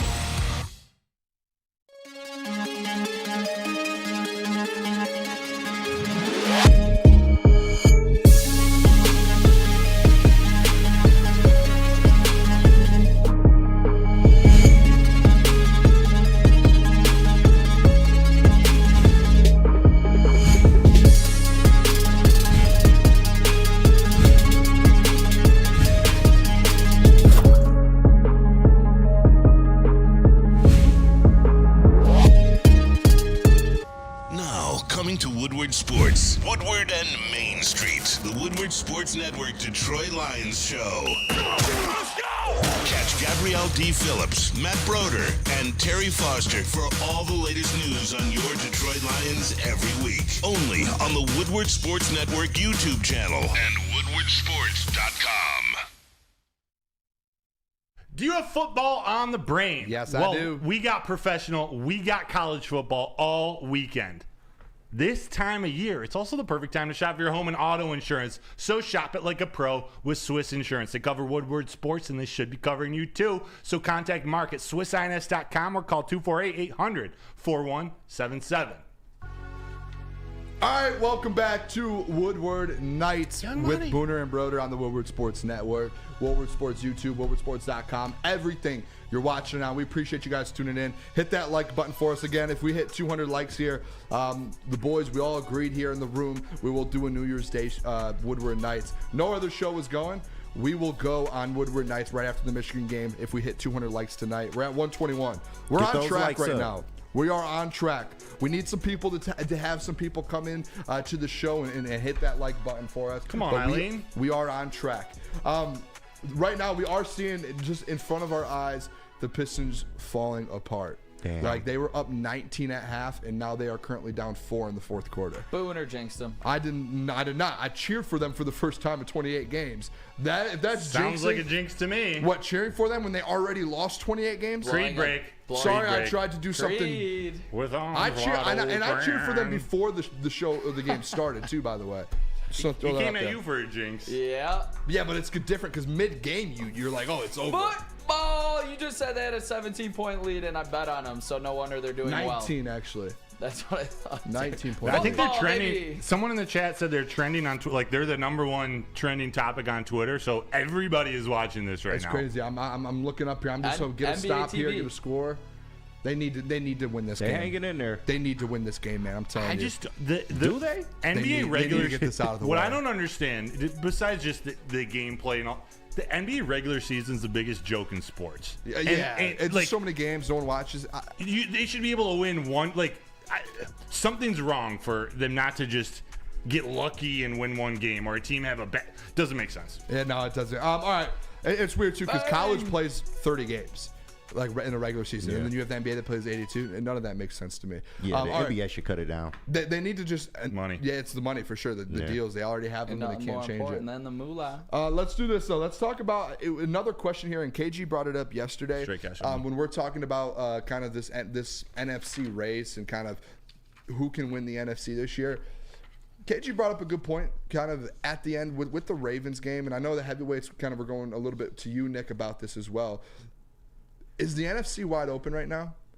Is there a team that really stands out to you? Because when I'm looking at it here, at the moment, the Philadelphia Eagles, they're going through a lot of issues with Jalen Hurts.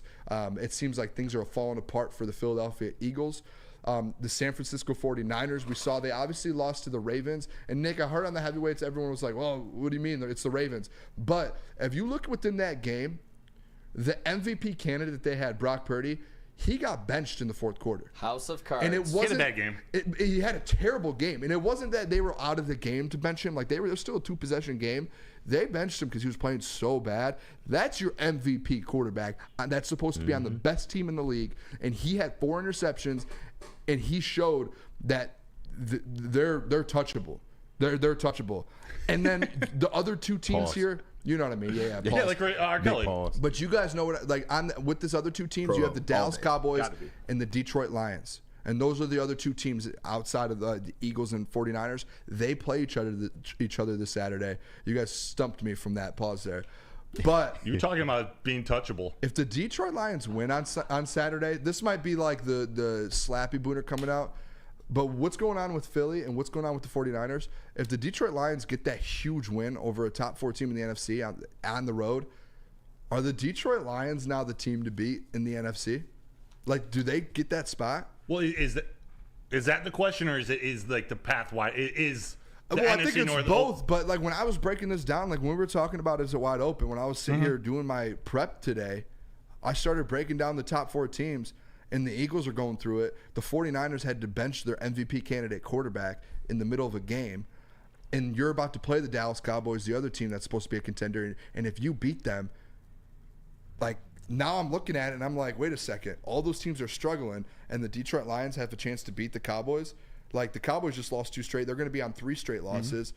Now all of a sudden, the Detroit Lions are the team to beat in the NFC after all 3 of those teams are struggling. So I am I crazy? No, you're not crazy. You're not crazy. I think that the 49ers are still a tier above everybody else. I know they got beat bad, and they got exposed a little bit. Yeah, but that's crazy. Just like Jared Goff went through a couple game of bad stretch, Brock Purdy, you said he has 13 turnovers on the season, 4 of which came in that game. Yeah. So he had 9 turnovers the rest of the season, and the majority of those, I'm pretty sure, came in their 3-game losing streak. So for the bigger sample size of this season, Brock Purdy's been an MVP candidate. With their offensive line playing, if their offensive line's healthy, they're a beast on offense. The defense, to me, is what sets them apart. They're so deep at every level. But from a long term, so I haven't broken down their contracts or really dove into that too deep, so I don't know how long it can last. But I think the Lions are building something where they could end up in that category. They're building in a similar way to the 49ers. The roster is just not there yet. I guess but they're doing it in that type of way too. They are. To be sort of a bully at the top of the NFC versus just like a contender or like the Dallas Cowboys. They're consistently up there. They're not a bully. I guess what I'm asking, I guess you kind of took it a different direction. Well, guess what my question is like, come heading into Week 18, at the end of this week, will the NFL look at the Detroit, if the Lions win, will the NFL look at the Lions as the best team in the NFC? No. They're not going to give us that. I think the 49ers, like they win, but they struggle after losing to the Ravens. It's still going to be the 49ers.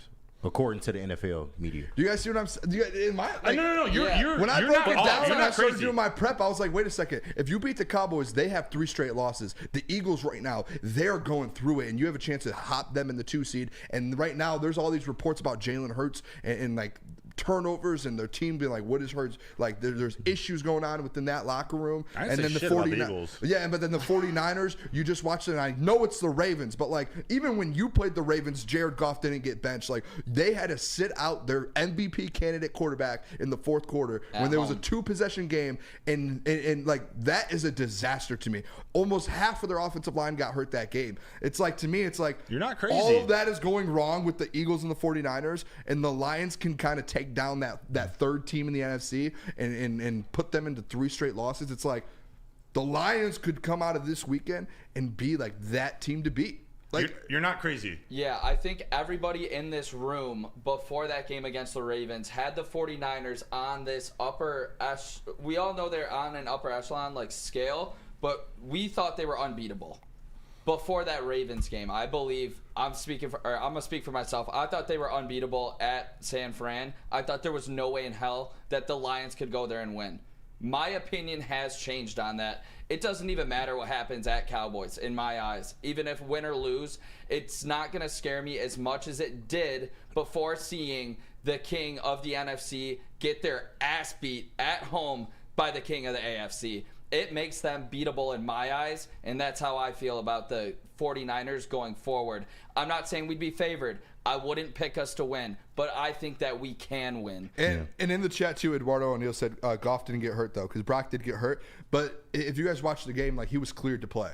Like, they were like, you're cleared to play. And I don't know if you guys saw, like, Kyle Shanahan had a conversation with him on the sideline and was like, you're done. Like we're not gonna risk it. You're done. Like you're off. Yeah. Where it's a 2%. We could still win the game. Sam Darnold almost went in there and kind of had a small comeback, and they had a chance at the end. KG, thoughts on this? Am I way off or? No, of course you're not way off. I mean, offensively, to me, the 49ers and Lions cancel each other out.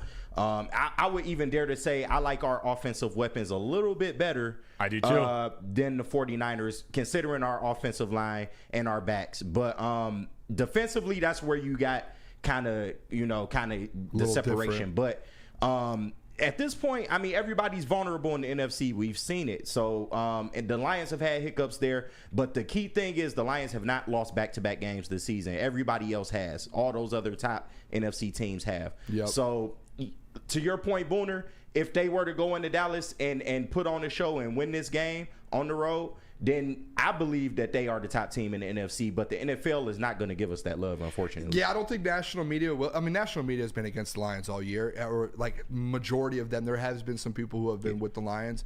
It's love, but it's not real love, though. Yeah, it's just like, oh, wow, the Lions are doing something good. It's a cute story. Yeah, and then there's a lot of people, too, like even, who was it? Larry Fitzgerald, I think, came out and was like, They've been bad for 30 years. Like, I'm not like, yeah, they might be good, but it's just for now. But like, if you actually are watching the games and this following, like, it's a legit rebuild, and they've done a good job doing it. I think the biggest thing they could do is their defense shows out.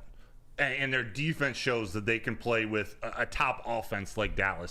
That helps that narrative. Booner, you're not crazy. Like, on top I don't of that, want you to think you're way off. You're getting 3 starters back on defense, too. Yeah. I don't want you to think you're way off. I have the 49ers just a tier above the Lions, and I don't know if that will change unless they get blown out in 2 games and the Lions win out. It was just like I didn't have this take until I put the KG question in there because I thought it was a great question. And then as I was sitting there and I was prepping, I was like, wait a second. Like, I'm just taking these top 4 teams and I'm looking at them. I'm like, the Lions can knock one of them out right now and pass them up. And then the Eagles, obviously, they've had some issues. I want to see the Eagles, their last 4 games. I think they might, and I want to double check here before I throw it out there. They've lost 3 of their last 4 games. That defense is in disarray over there with Fatty Patricia at the helm. Yeah, Trouble in paradise. They were literally 1 possession away. They were, I think, an interception away from losing 4 straight games. Yeah. And they almost lost to the Giants. It was a 1 possession game. They would have had to go get a 2-point conversion to tie it, but they were literally 1 possession. Like, they're vulnerable. They're almost flawed, I should say. 49ers are vulnerable. I think the Eagles are flawed, and I can't convince you to take this comment without bias because there is, but pretend I can take it all out. I do think just the fact that you make Matt Patricia your defensive coordinator or play caller in the middle of the season, like, something's wrong with that. Just from a football perspective, not at a Lions history and Patricia.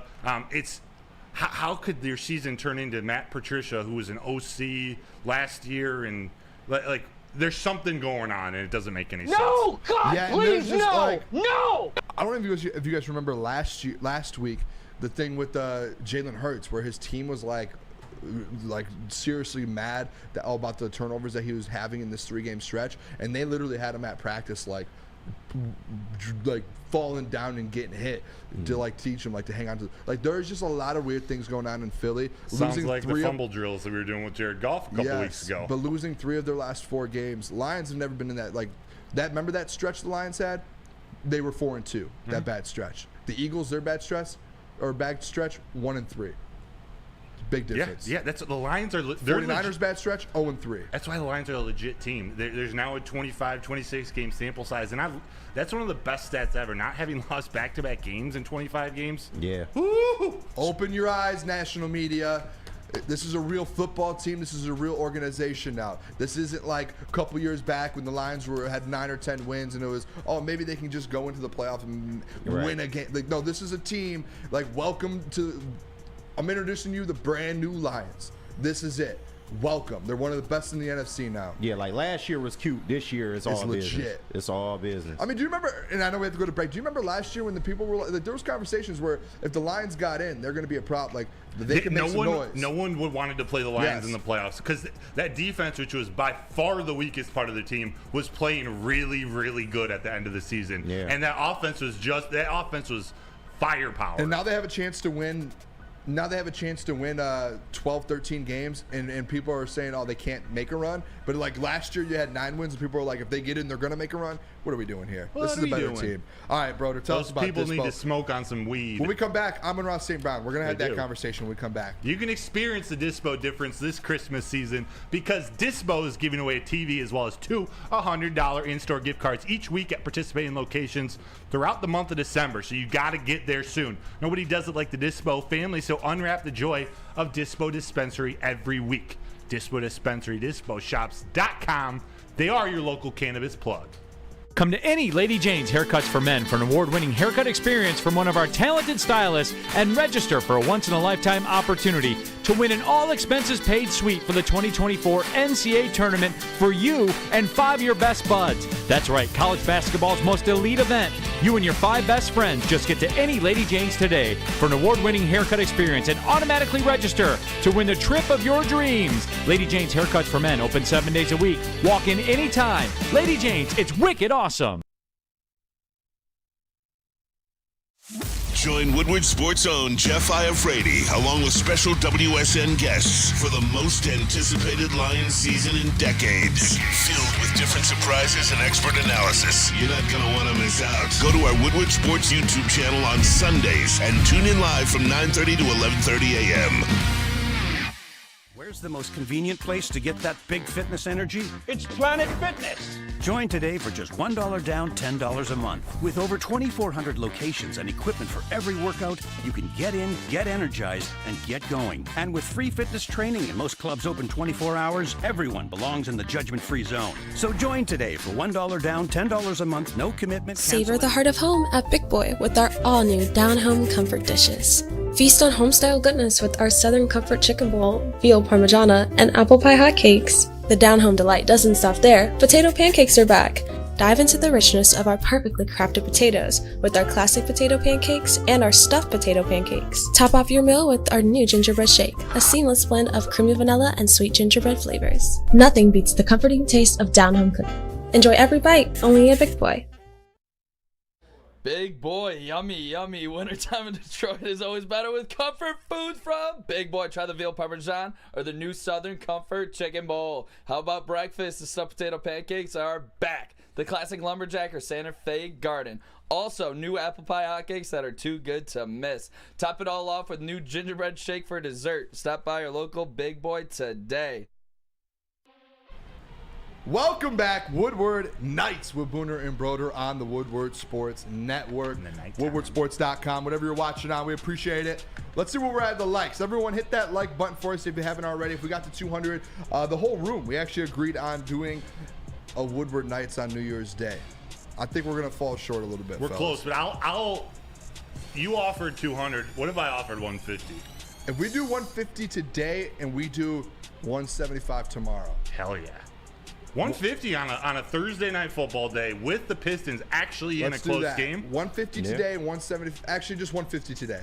Yeah, and we'll because we're gonna get way over 200 once the nighttime closes up. 150 today. I'll make that executive decision. 150 for the people. Away. 18 away. And we're gonna be the only show that shows up on Monday. Let's go. All right, let's get into this here. I want to talk about this. We have about 5 minutes, 6 minutes in this segment, but I texted you today, Broder. Oh, you did? About our guy, mutual friend now, Amon-Ra St. Brown.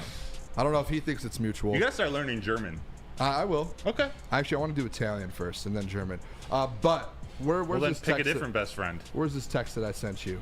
Where is it at? Here it is.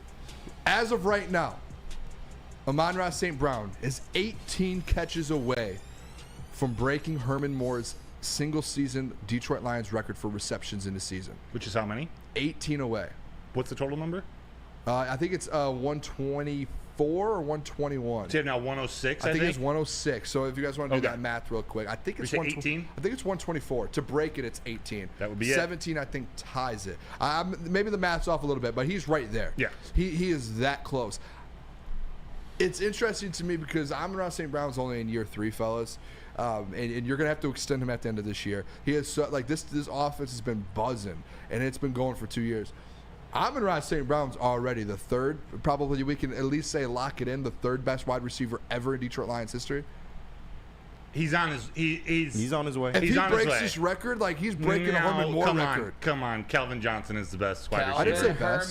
Did you not just say I best? did not say best. Wait, The whoa, third whoa, best. whoa, whoa, Third whoa, whoa. best. Okay. I said as of right now, he is the third best Detroit Lions wide receiver in history. Oh, yes, I like it. The third. He is Bold the third statement, best. and I am here for it. Booner, I'm with you. All right, He hold still on. obviously So, has a little ways to go to pass Herman and Calvin. who is currently the Lions' third all-time receiver? Would it be Perriman?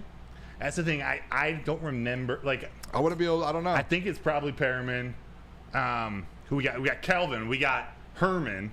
Those are the top two, easy. 1-2. We got Perriman. Maybe. I mean, Amon-Ra St. Brown's chasing not Calvin. Like he's chasing Herman. Like if he breaks Herman's record and then he re-signs with the Lions, and then the next 5 years he just continues to be all pro and put these numbers up. Like he is, and he keeps breaking. There is no way He definitely has potential to be better than Herman. Calvin, of course, he's untouchable. Untouchable, top 5 all time. But yeah, he'll definitely be compete with Herman for that spot. I don't see how he does. Like, 18 catches in 2 games. I mean, he had 12 last week. He's definitely it. He could break this record by he's 10 catches. He's a walking 100-yard game too. Yes. Has the quietest 100-yard games you ever seen in week a wideout. Week after week too. God, but I don't know, all those ducks.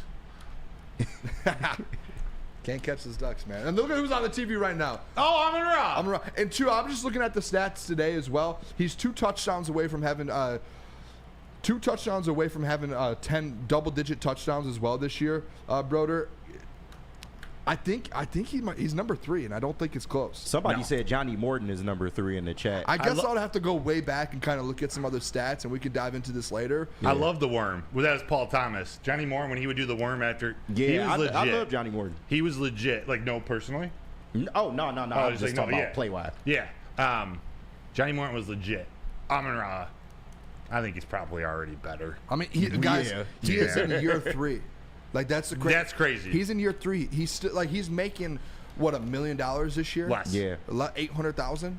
I think it's in like 900. Whatever. J-Mo's making more this year than his entire rookie contract. It's crazy, fellas. I love J-Mo, by the way. Yeah, no, I truly think, and I wanted to see here kind of the single season catch. Oh, it's 123. Herman Moore's 123. Right now, Amon-Ra St. Brown. He has 1,281 yards. That would be. It's 12th currently on the list. If he goes out there and gets 100 yards the next couple games, he'll be top 5 single season already in his year 3. Nice. And there's no signs of him slowing down. No. Because his game is about physicality and to him it's being smarter than the cornerback. The person he knows how to get open in situations where wide receivers shouldn't get open. That's only going to improve as he gets wiser, as he gets even stronger. His hands are legit. He's got the work ethic. So there are literally no signs of it slowing down. Give him that, I don't want to say a blank check at the end of the season, but he's one of those. He's got to be priority number 1 or 1A with Penei Sewell. Actually, Penei Sewell, you do have another year, but Amon-Ra has got to be a huge priority this offseason. And he missed a game this year. Yeah, I was going to say, I don't want to hear any of the 17-game BS because he's going to be playing in 16 games, St. Brown is. And that's what I was going to pose to you guys. Broder just said, I don't know about blank check. Booner, would you hand that man a blank check? Yes, there's 2 guys at the end of this season who you hand a blank check, Penei Sewell and Amon-Ra St. Brown. And you keep them here for the next 5+ seasons, 6 years. You just say it, let's get this out of the way as soon as the season ends this year. Whenever you're able to have those conversations, speak with agents, get that done, there's 2 guys instantly you say, let's sit down, let's just get a deal done. We're literally, let's say, I'll make a call to Penei and Amon-Ra St. Brown. I'll put them in 2 different conference rooms, and we're going to walk in there. We're going to walk into Penei's and look Penei in the eye and say, here's the check, blank check, let us know what you want. You'll be the highest paid tackle in all of football, and we'll reset the market. Let us know. We'll be right back. We're not leaving this building today until you're re-signed. And then we're walking over to the other room. We're going, Amon-Ra St. Brown, here's your check. You're going to be one of the highest paid wide receivers in the NFL. We're not leaving Allen Park in this building until that's signed, and we will sit there all day long until there is a deal done for Penei Sewell and Amon-Ra St. Brown. And we are not leaving that building until those 2 guys are extended on that day. That is exactly what the Brad Holmes, Dan Campbell, Sheila, that is exactly what you need to do with those 2 guys. You need to bring them in the same day, get both of those deals done, and move on. Don't even think about it. Don't negotiate. Say, here's your money. Let's move on. Let's go win Super Bowls. That's what it has to be with those 2 guys. They have proven themselves. Just drop the mic. And that's it. Booner, I can't even. They're going to be some of the best ever to put a Detroit Lions jersey on. I don't even want to pose the question. Do you wait another year on Penei? That was money. They will both be Hall of Famers. If Amon-Ra St. Brown keeps doing what he's doing now at this path, he will be a Hall of Famer. And Penei Sewell as well. So, Eduardo O'Neill said, what about Goff? I would re-sign Goff at the right price. I'm going to stick with that. We'll talk about that more strategic. There's a lot more thought that goes into that. You don't put Jared Goff in those guys. Like you say, hey Goff, once these guys sign, we'll talk to you tomorrow, and then we're going to have some negotiations to do. This may take a few weeks. Yeah, and that's just where it is. Yeah. Do you guys consider Anquan Bolden a Lions receiver? I mean, he was, but his special days weren't in. Massive touchdown against the Falcons, if I'm not mistaken, was a game winner. Pardon? Oh, okay. No, you just saw my for the Lions. Yeah. It was just I thought you were talking about the Browns game tonight. It was like against the Vikings. Tie game. Massive game winner for the Oh, tie game for the Pistons. Hey, let's go to break so we can come back. We have to go to break this. real quick. Let's hit break. When we come back, we're going to keep things rolling here. Let's talk about Woodward and Maine. Woodward and Maine. Right? Lady Jane's. Let me tell you about Lady Jane's. Come to Lady Jane's Haircuts for Men for an award-winning haircut experience. Register to win a trip of your dreams and all expenses paid suite for the 2024 NCAA tournament. That is right. No expenses spared for you and 5 of your best buds. Lady Jane's Haircuts for Men open 7 days a week. Walk in anytime. It is wicked awesome.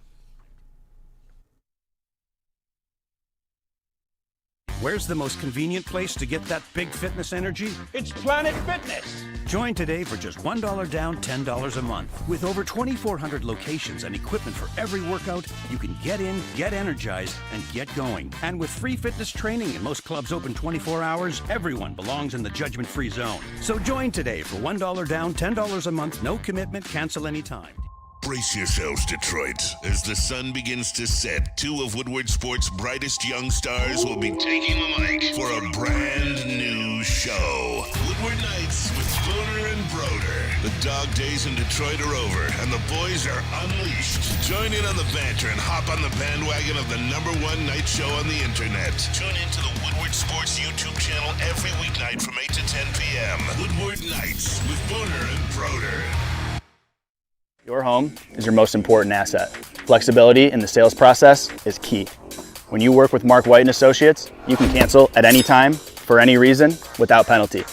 Speaking of flexibility, check this out. Who you work with matters. Hire the best broker in the game.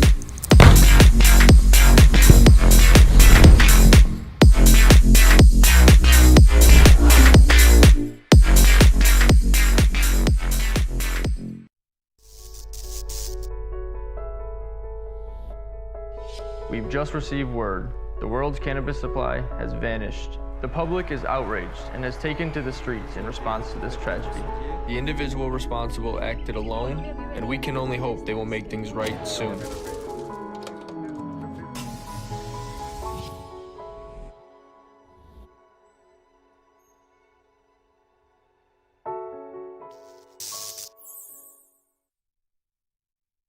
What happens when you run a great business for over 50 years? You expand, you offer more products to more people. That's exactly what Les Stanford did by adding Les Stanford Buick GMC. It's the same great service that customers have come to know and trust on Woodward Avenue, just south of 9 Mile. Check out Les Stanford today. Find the brand you want. LesStanford.com. Let's go. Les Stanford. We got drama, people. We do. Welcome back. Woodward Nights with Booner and Broder on the Woodward Sports Network. Appreciate all of you guys tuning in here. We're almost at 200 viewers, so we may be able to even hit that 200 like goal that we have. We appreciate you guys. Woodward Nights, YouTube, woodwardsports.com, whatever you're watching on. We're going to keep this ball rolling here. Detroit Pistons right now, 28-game losing streak, and currently there is 106-108. The Celtics are up with 8 seconds left. There's a review and a challenge going on for goaltending that could make it. If it's Did that ball hit glass, Booner? It looks like it stands. It looks like it stands. So it's going to be 108-106. Celtics are up. 8 seconds left. Detroit Pistons have the ball. This is what I'm doing here, fellas. If you guys aren't watching the game as well, we apologize. We'll break it down for you here as it goes. You got to go for the dub, right? They're still reviewing it. I think you have to take the 3. Yeah. I think you put the ball in Cade's hand or Boyan. Cade. Boyan after that lazy. Get on the floor. Who's the better? I don't care about that. We're talking about who's the best three-point shooter. This is you lost 28 straight games, Broder. If I see Cade Cunningham 45 feet from the goddamn basket again. You remember, this is when the streak started. I agree. This ends, but going the opposite way. If you lost 28 straight games, I don't care if you got on the floor or not. Let the best shooter in the gym shoot the ball to win the game. Give it to your best player. Yeah. Best player, yes, I agree. Going towards the hoop, though. It is a 2-point game. I just don't want to go to overtime, to be honest. I think you shoot the 3. They got nothing to lose, man. They got to go for the dub. Put the ball in your best 3-point shooter's hands and let Cade have the ball. Little pick and roll. Get it to Boyan. 3, game over. I know you guys saw that. This might be unpopular opinion here. Everyone knows it's going to Cade. I kind of like Ivy going to the hoop. I don't want to go to the hoop. I like Ivy going to the hoop. Don't go to the hoop. Attacking aggressively. Shoot a 3, man. That's a nice open 3 you got there. It'd be a shame if Alec Burks came along. Alec Burks, too. Alec Burks. Oh, my gosh. This is huge. This feels like a playoff They're game. announcing it right now. After a replay review, there is not clear and conclusive. Okay, so it is a 2-point game. 8 seconds left. That's why you don't make that call at the end of the game. Gosh. Yeah. Denver Blair said take it to overtime. I don't know. Yeah, he said as well, Ivy going to the hoop. Let's see what happens. You here. do not want this shit going to overtime. I just want to win this game, man. I want to win this game. Me too. Against the Celtics, they're in first place, right, in the East? I believe they may be. I'm keeping some music in the background. You know what they needed? The Pistons need a guy like Drew Holiday. Yes. Like defensive stud. They need anybody. When he got did you guys see but like today they need like a Drew Holiday, a TJ McConnell, like a leader, a defender, a point. Like Drew Holiday is my favorite player. Did you guys see the Dwight Howard stuff today? Did you guys see the Dwight Howard stuff today? Finish that sentence, right, the Dwight Howard stuff? What happened? Dwight Howard said that all vet team wouldn't lose. Yeah, he was like, I'm ready to go, and then he was like, we got DeMarcus Cousins, Isaiah Thomas, not Pistons Isaiah Thomas, but Celtics IT, and he just named off like 6-7 vets, and he was like, we'll get you guys a win if you need it, and he put a picture out, and he's like, I'm ready to go. I would take Dwight right now. He just wants more time on the court with the dudes. We gonna leave Dwight in China or wherever he at. We gonna leave him over there. Flip Dwight for James Wiseman right now. I'll do that. How much time's on the clock? What do we got here? 8 seconds left. Booner, 8 seconds left. 108-106 Celtics. Let's see who gets the ball here. Gets the rock. Appreciate you guys here sticking with us. At 8:50 or 9:50, we're gonna go to break, and then after this game, we'll go to break and go into mailbag. You can't get this live coverage anywhere. Nowhere else. We're the only ones right now covering the game. I've never done play-by-play. Burks is inbounding the ball right now. Looks like Cade's coming off a screen. 4-3 to win it. Oh, and he missed it. Oh, Boyan! Boyan! Tie game. Tie game. 108. Tie game. Celtics. Shout out to Boyan. Does that make up for the ball on the ground, fellas? Yeah. Yes. Okay, thank you. Going to OT? Because he went and got the offensive rebound. That was a hustle play. 4 seconds left. 108 to 108. Jason Tatum's going to have a shot to win it. That's the issue. Not a shot to win it, a shot that will win it. This is bad. I mean, what are we talking about here, Nick? Oh, that's You're trying to come at too me. far. My bad. I'm trying to We're trying to have some positive energy around here today. I came in clapping for the Pistons, and that's what we get. I think you instilled it into me. Real quick, do we go to break real quick and try to make it back, or do we let this play out? Let's hit break. We gotta pick a break. Who do you think? We don't have a read. We don't, but we're gonna do. Who do you think? What's the easiest one here for Let's do bullseye. Bullseye. Let's do another bullseye read here real quick. It's a long one. Join Woodward Sports and Long Drink live this Sunday for join them live for the next home game. The party's at Eastern Market, shed number 5. We got food, we got drinks, entertainment. It is all included. It's a blast. You just got to buy your ticket at bullseyeeventgroup.com. Sponsored by Long Drink. Calling all landscapers. This is Darren McCarty. I'm at Outdoor Equipment Co. How would you like a landscape like a legend? How about a bad boy zero turn? All right, you guys can hear us, right? All right, we're back real quick. We're going to have to take that ad after. Jason Tatum has the ball at the top of the key. Dribbling, he shoots it. And he misses. OT, baby. All right, let's go back to commercial because we'll be right back. Calling all landscapers. Mailbag. Calling all landscapers. This is Darren McCarty. I'm at Outdoor Equipment Co. How would you like a landscape like a legend? How about a bad boy zero turn? And even a chainsaw.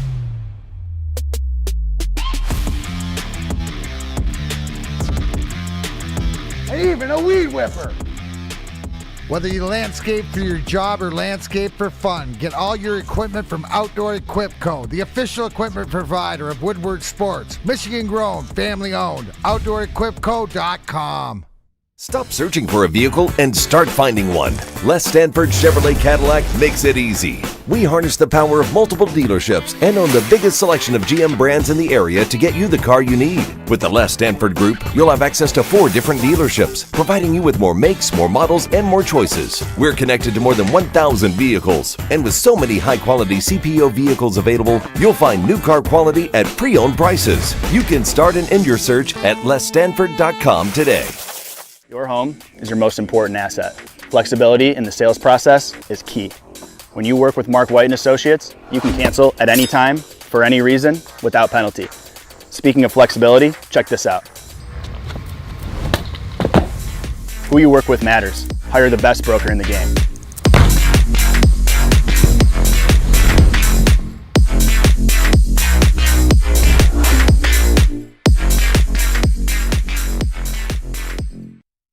For over 60 years, Fairway Packing Company has provided Michigan's finest restaurants, hotels, and casinos with prime beef, Wagyu beef, dry-aged beef, all the beef you could ask for. You can experience the Fairway difference for yourself today. Just stop by their Grosse Pointe Woods shop for grab-and-go steaks, or you can order those delicious steaks online at fairwaypacking.com.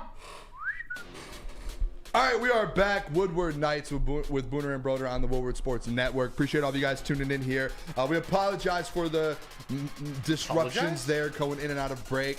The breaks for the TV, they went to commercial, and then all of a sudden they just hopped right back into the game. I thought we pulled it off flawlessly. I don't really anything to apologize for. We right? did. We in did. The night, it was fun. This is what you guys get here. We haven't really had many games to be able to commentate and go along with. We finally have one. If you guys can as well, hit that like button for us. Let's get to 175 here if we can. I know 200 was the original goal for us to do a show on Monday night. We switched it to 150. Let's do 175 and we're locked in. But we're already locked in because we gave him 150. We're not switching on that. That is breaking news, by the way. What? On Monday. Let's go! On Monday, we will do a live stream at 5 o'clock for the Michigan-Alabama game. And then directly after the Michigan game, our crew here, we've all agreed on it. We will be going live, Woodward Nights. It will be the only show going on Monday. We're the only ones going on New Year's. That's it. And we're going to be reacting to the Lions. Michigan lost right away. A couple people may step in here. I think Flannel will be around. He'll hop in for Woodward Nights for the first time. Jeff Ifredi potentially. And we'll do a Woodward Nights on Monday, New Year's Day. That's right. Mailbag, though. Let's hit it. Let's get these questions. Everyone start dropping some questions in. I saw a couple. Here's one. Freddie said, I just lost it. When the Lions beat the Cowboys, do the Lions officially become the team that is feared, not the team that fears others, teams like Philly, San Fran? Freddie, we did a segment on it earlier. I had that same question. I say yes. I think if the Lions win on Saturday, I think the Lions are now the team to beat in the NFC. I love it. I don't think anyone's really talked about it or even realized that. The Booner Path, I'm telling you guys, when you guys hop on the Booner Path, I will bring things to you guys, and I think that is the case on Saturday. Ooh, favors. What do you think? Yeah, I don't know if I'll go that. We go back to the conversation we just had. Like, I still think the 49ers are in a tier just above everyone else, even if the Lions win and the 49ers lose in Week 17. But that doesn't mean that the Lions can't be Lions can certainly be a team that's feared. Yeah. And if that's the question, we'll take that question literally. Yes, if they beat Dallas, that's worthy of being feared. Yeah. John Effing Lord, this is a good one. He said mailbag, and I did see this on the Morning Woodward show. I went back and watched mailbag there. He said, Booner, how is your response of Hollywood saying he still is a superstar of Woodward and not you? This is my response. I don't care.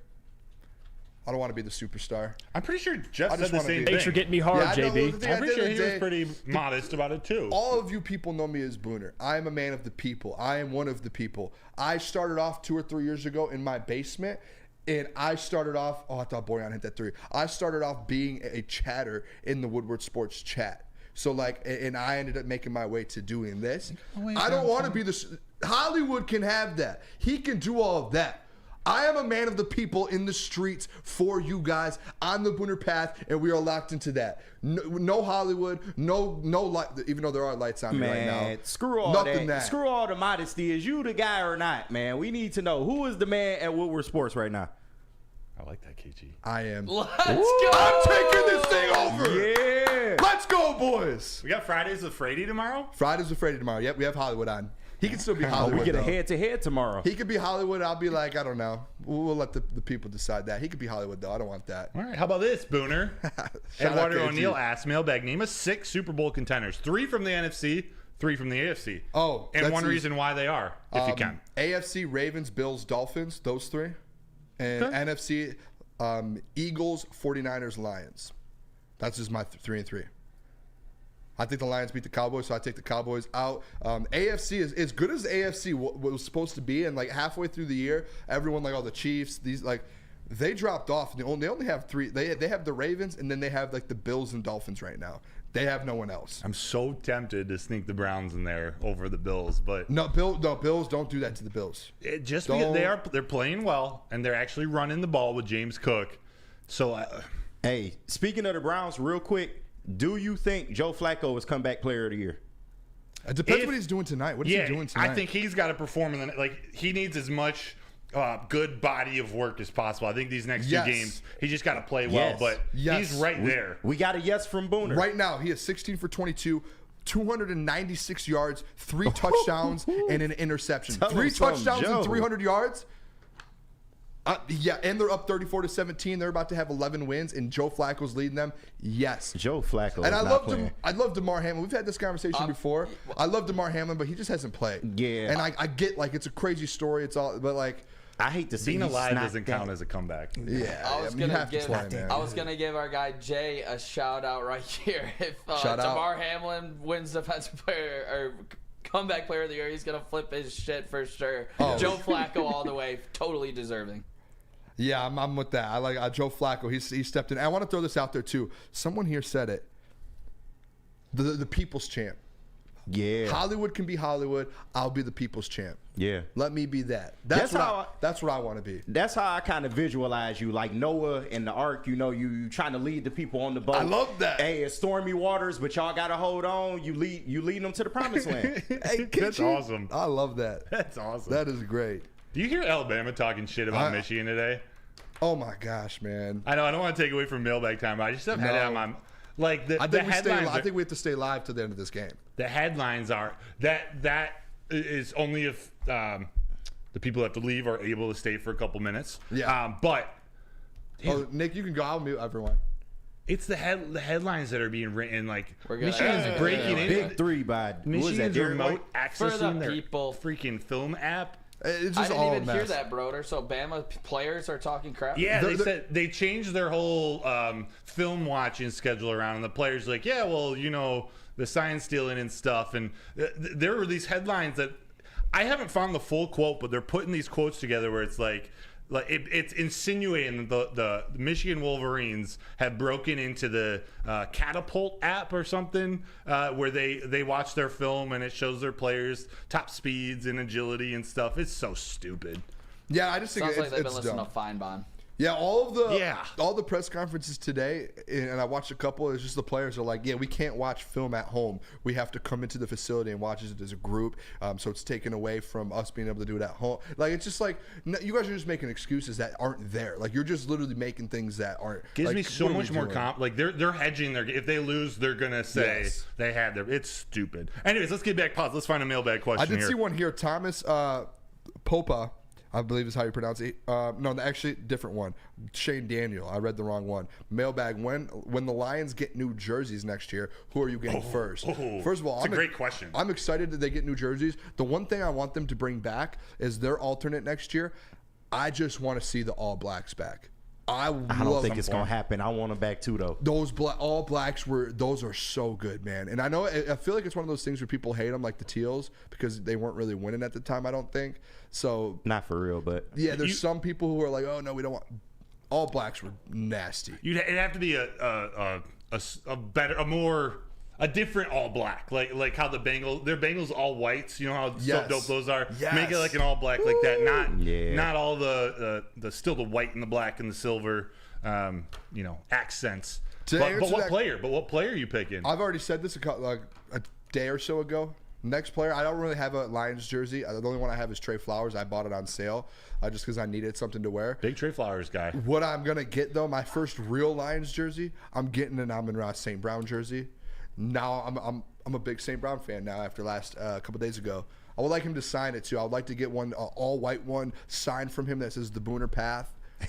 Booner Stone Cold or whatever. Stone Cold Steve Booner. Yeah, Stone Cold Steve Booner, and then Amon-Ra St. Brown to sign. I just saw on Twitter actually a couple hours ago. He had signed someone pulled one of his sports cards and got him to sign it at some point, and he had him sign it like the name of the collectibles company. Like, I have Southpaw. He's got his own. I think it's Bowtie Collectibles, and they sign it Bowtie 1 of 1. Just an extra little inscription. Yeah. That does Imagine make that makes the value go to 0.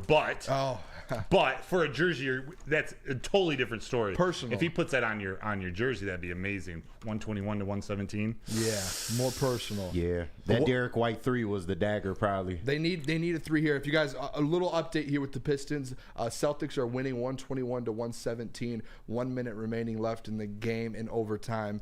On this Pistons topic, did you see today there was a tweet out? I think it was by the NFL. I don't know if it was the Lions, but Jared Goff giving 4 or 5 scholarships to kids in association with his foundation and Merit. They helped design the logo, design some of the artistry. It was so interesting to me to see that you can actually support the community in Detroit and win.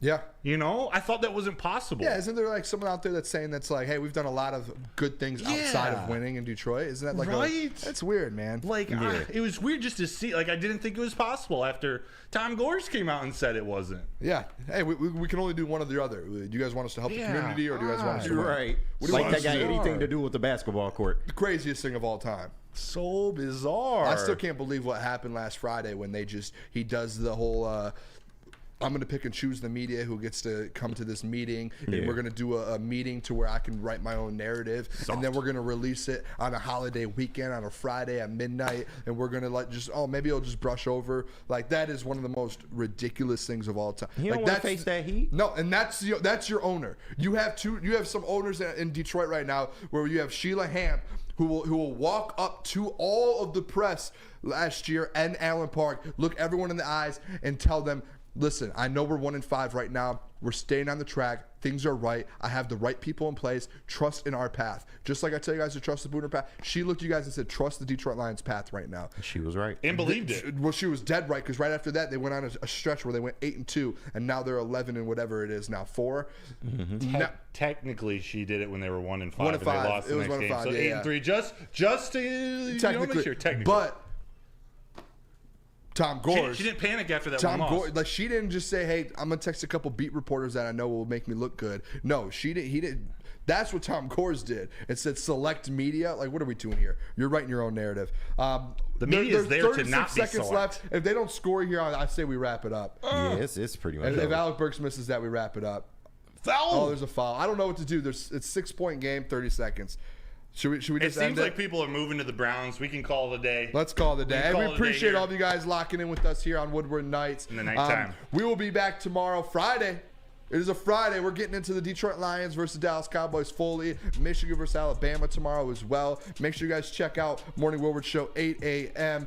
BDE after that, E&E after that. Heavyweights to follow at 5 o'clock, and we will be back here 8 o'clock. Also, we will be live Monday as well, so make sure you guys check that out for the stream at 5 o'clock, baby. Thanks for getting to 150. We appreciate you. Appreciate you guys. We'll see you guys tomorrow. Love you guys.